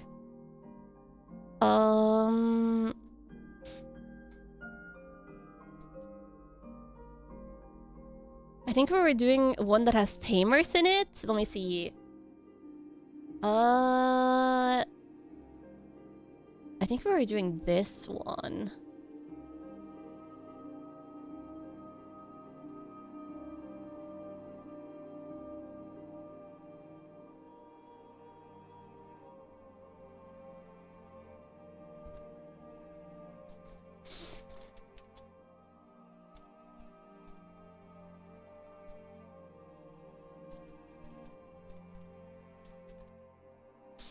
There we go. I think she's going to make the thumbnail. So she wanted the box. I think I will be opening the VTuber 1920 because it has cards from the Digimon X-Cross Wars manga and the Tamers anime and Liberator webcomic. And Mina knows the Tamers anime. She knows quite a bit of Digimon. She knows way more Digimon than me. Which is why today she will be 私の大事なの弓なお兄ちゃんデジモン教えてくださいよお兄ちゃん Yeah, she will be my Digimon knowledge. Oni-chan. I'm having way too much fun with that voice. I know, it's so fun. I haven't gotten sick of it yet. Yeah, she'll be my sensei. You're starting to feel bad for her? I mean, I probably have done it like quite a bit here now. Maybe more than I'll do it in the collab. Or maybe I'll do it twice as much in the collab. I can be like, Arigato, Mina oni-chan. Yeah. Arigato, Kamo-chan. Arigato, Kamo-senpai. Yeah. Starting to see how many Kamos I can kill before the collab. No, you're fine, Kamos. I'm just building up your resistance. Yeah. I'm just building over. Oh, Kamo-tan. Oh. So ne. Kamo-tan wa kakkoi yo. Kawaii yo. Kamo-tan wa chou kawaii yo. Anata. Kawaii. I can't build up your resistance if I kill you all. You're not going to die, Kamos. You're fine. You're fine and okay. You can resist my normal voice because you hear it every day. So you just need to hear that voice. You just need to hear that voice more. And then you will build up resistance over time. Yeah.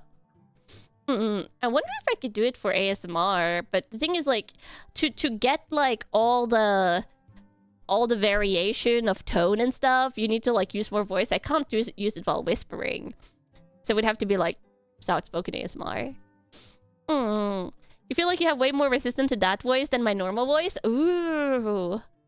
So if I say, I love you, Kamos. I love you, Kamos. Some of you are weaker. I should do script reading in that voice. I mean, I would have to have a script, and you guys know I hate writing scripts. I would have to do like a script submission, but I would probably like edit any script that you send me. I'm way more comfortable with editing text than I am with writing it. So I could edit the script, I think, to fit me. But I just don't like writing.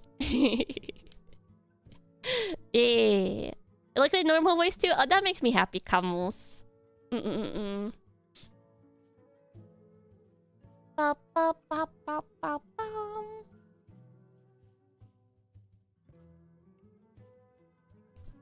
What is inside here? Bum, bum, bum, bum, bum.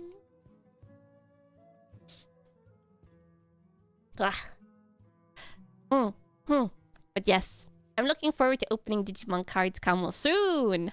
Soon. I'm one of the few people you can listen to for a long period of time. Yeah. I think my voice is kind of mellow. I feel like even when I'm very excited, my voice do tend to be more of a mellow register, which I'm happy about, because if not, I feel like I would drive myself crazy. You know, I would drive myself insane. But I don't know. It's more like of a mellow medium voice, not super deep, not really deep, but not really like really super pitched high. It's kind of like a mellow, comfy medium. Mellow, comfy medium. Yeah.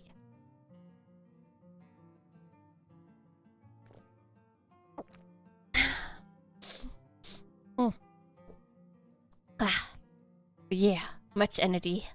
I think I'm coming down from my energy high now. I just need to remember. Komina Unichan. Yes. And then also profess my love for Hiyori, my boyfriend. To represent Tomodachi Kanna.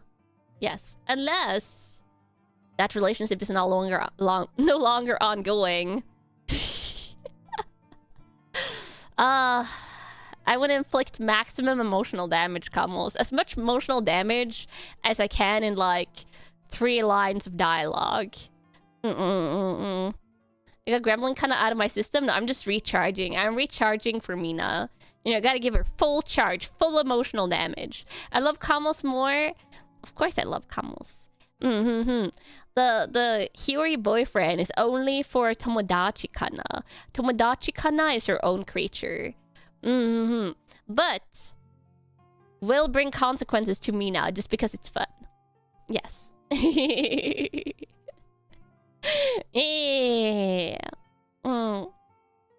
Yeah. Would I ever do mean ASMR? I don't know. I don't think I could do a long one. Also, kitty cats? Did I hear a meow? Meow? I don't see any. Oh. Is that a meow? Give me a second, Kamos. I feel like I hear like a distant, like... Babies? Babies? I see Yuki. Where is the other? Oh, I do it.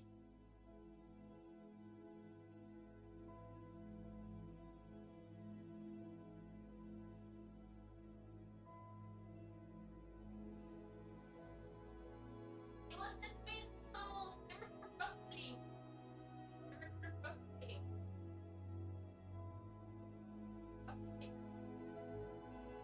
And now you're flawless. It's Kura. I love my I love very much. Yes.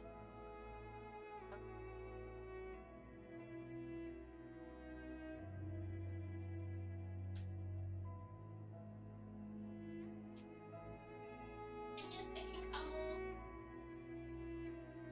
I'm over here. This isn't over here, Kamos. Let me just go and grab like my hand cam stuff and I'll be right back.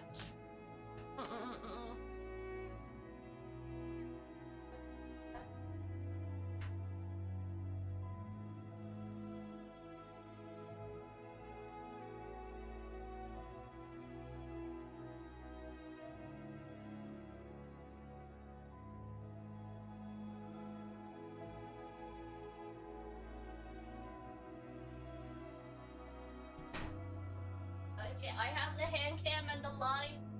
I keep them in my storage room because less fires over the desk means less fires for the cats to potentially chew on. And I always take this one trip to get the light and the camera thingy because it's lazy. And I can do it in one trip. There we go. Now they're both attached to the desk. And I need to go grab the mystery box and a desk mat. Just like this. On this side.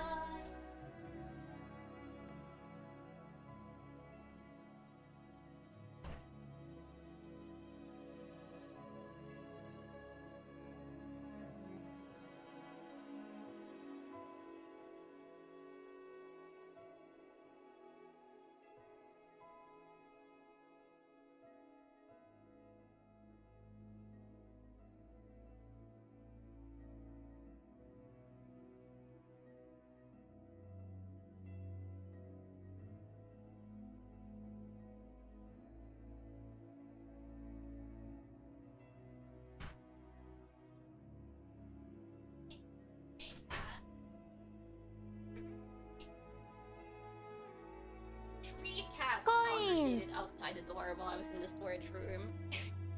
They really like the storage room. Wait, I saw an alert there.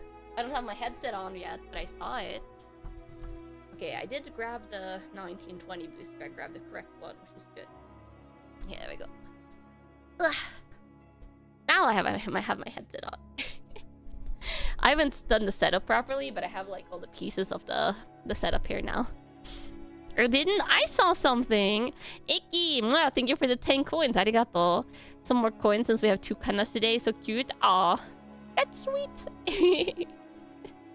Don't post like that. My face will freeze. My face is fine. My face is okay. Ah.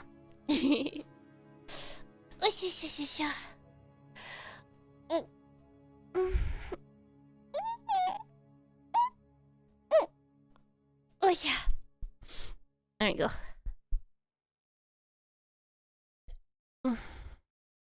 Yeah, the cats crave the storage room. They really crave the storage room. There's way too much plastic in there. Like, both, like, the plastic trash that I keep in there, like the bag of, like, recyclables for plastic, and then also just card things and stuff. They like everything that's in there because they're not allowed to get into it normally. Also, let me check. I haven't checked like the trash collecting thingy for a while. Let me check that because I don't remember the next time plastic trash is collected.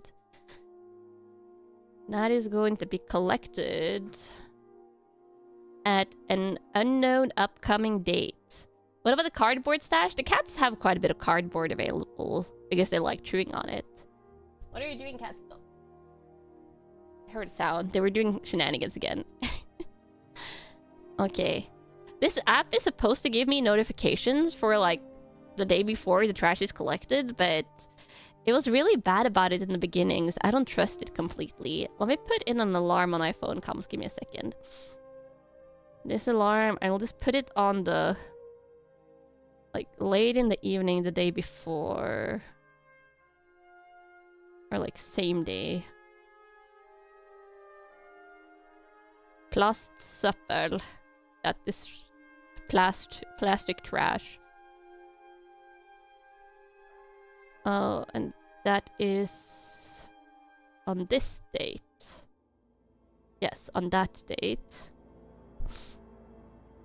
And then I'm going to put in one for the next time paper is taken away as well.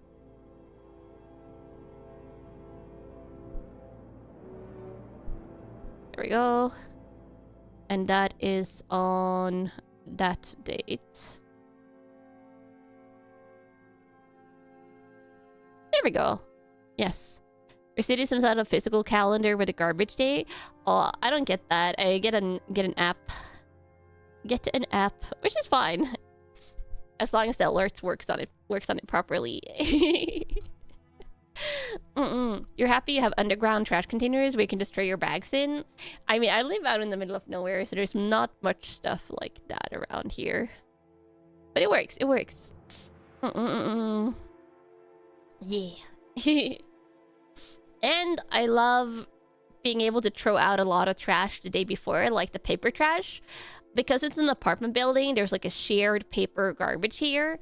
And if I have a lot of cardboard trash, I don't like clogging up the trash like early with it. So I tend to only take out my my cardboard trash. I tend to compress it, like put it, like I take a cardboard box, then put a lot of like break down cardboard and like put it in really like jam it in there and compress it kind of, so it doesn't take up too much space. Because if you throw out a cardboard box without breaking it down and compressing it, it takes up so much space. But I tend to do that, and then I tend to take it out like once every 2 weeks or once every 10 days, because I just keep my compressed cardboard in my storage room. So the final time I take out cardboard is usually the night before it gets emptied. So like it gets emptied in the morning, usually like really early in the morning. So when the cardboard like trash box, like huge thingy, container thingy, not a container, not like a literal can, it's like a middling thing, is like one of those bigger trash boxes. When that's ready, I usually go out in the evening, like at like 12 or 1 or 2, a dumpster, yeah, trash dumpster, paper dumpster. I used to go out at like 1 or 2 a.m. and I like jam in the rest of my paper trash. And then it doesn't matter if the lid doesn't close like all the way perfectly, because it's right before it's emptied. Yeah.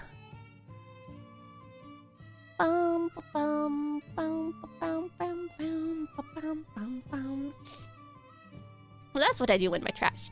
Other trash, like the combustible trash and like food trash, I take out as normal because I have kind of less amounts of that. The combustible trash, my biggest like contributor to trash there is the cat litter, because that's supposed to go in the combustibles. And food trash I have very little of, because I tend to buy chicken that you only have to do a little bit of prep work on it, like there's a tiny bit of like offcuts. But other than that, I like make all the meat and I eat all the meat, because when I eat dinner, unless I'm feeling poorly, I eat like all of the stuff that I make. Like if I make rice and chicken, I eat everything. Maybe sometimes I leave a tiny bit of chicken or a tiny bit of pork, but it's very rare. It's like 19 out of 20 times I eat everything. So very little residual food because of my diet restrictions, because of the food I eat. So very little food trash, decent amount of combustible trash, but I just take it out. Combustible or compostable? I guess food trash is compostable, but combustible is like the non-compostable trash. It's like burnables. It's called restsøppel in Norwegian, which technically translates to like leftover trash. So it's like the leftover stuff after you have sorted food and plastics and paper and cardboard, and you're supposed to sort like also glass. There's like a little container for glass and like tin, like not tin but like metal boxes, like you get the hermetic what do you call it? In Norwegian it's called hermetic. I forget what it's called in English. It's like the hermetically sealed stuff, like cans of peas, you know, like those cans, those metal cans. Those goes with the glass. Hermetically sealed, yeah, the hermetically sealed stuff.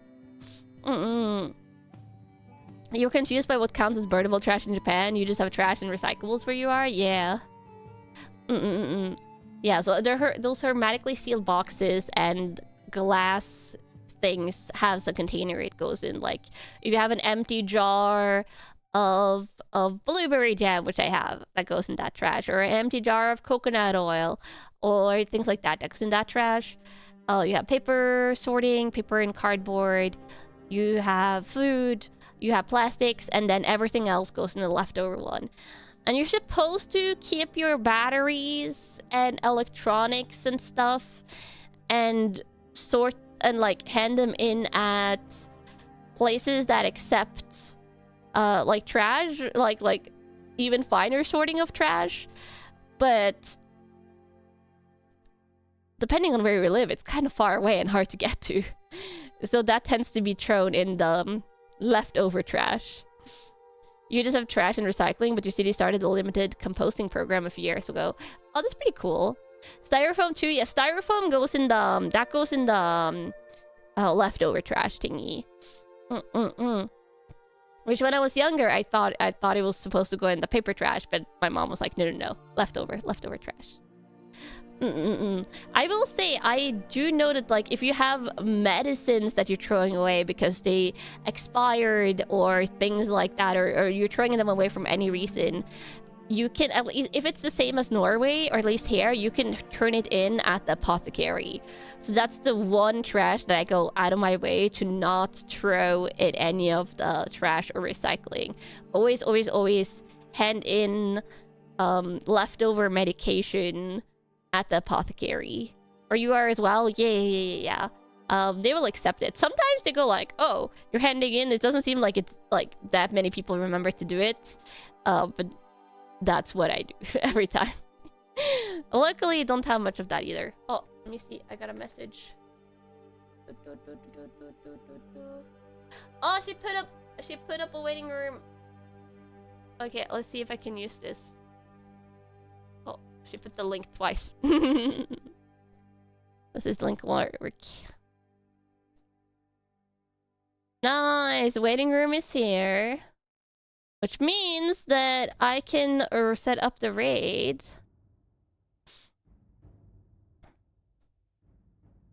Raid. There we go. Ah! And then let me not Twitch. Where's her Twitch? And I'll raid her Twitch as well, because I'm assuming it will stream there. Great. So, Camels, I'll be rounding off now, because the stream will be in 20 minutes. The stream will be in 20 minutes, so you should probably have some time for stream setup. So you'll be seeing me super soon, Camels. Really soon. We'll probably be going for 2 hours. And we're going to inflict a little bit of emotional damage on my beloved genmate. I love her so much. 私の皆先輩大好きだよ。私の皆お兄ちゃんはとっても大好きだよ。That's good. That's good. Yes, that's where I need to be. 皆お兄ちゃん. Yes, that's where I need. That's where I need to be, Camels, and I'm good. Yes.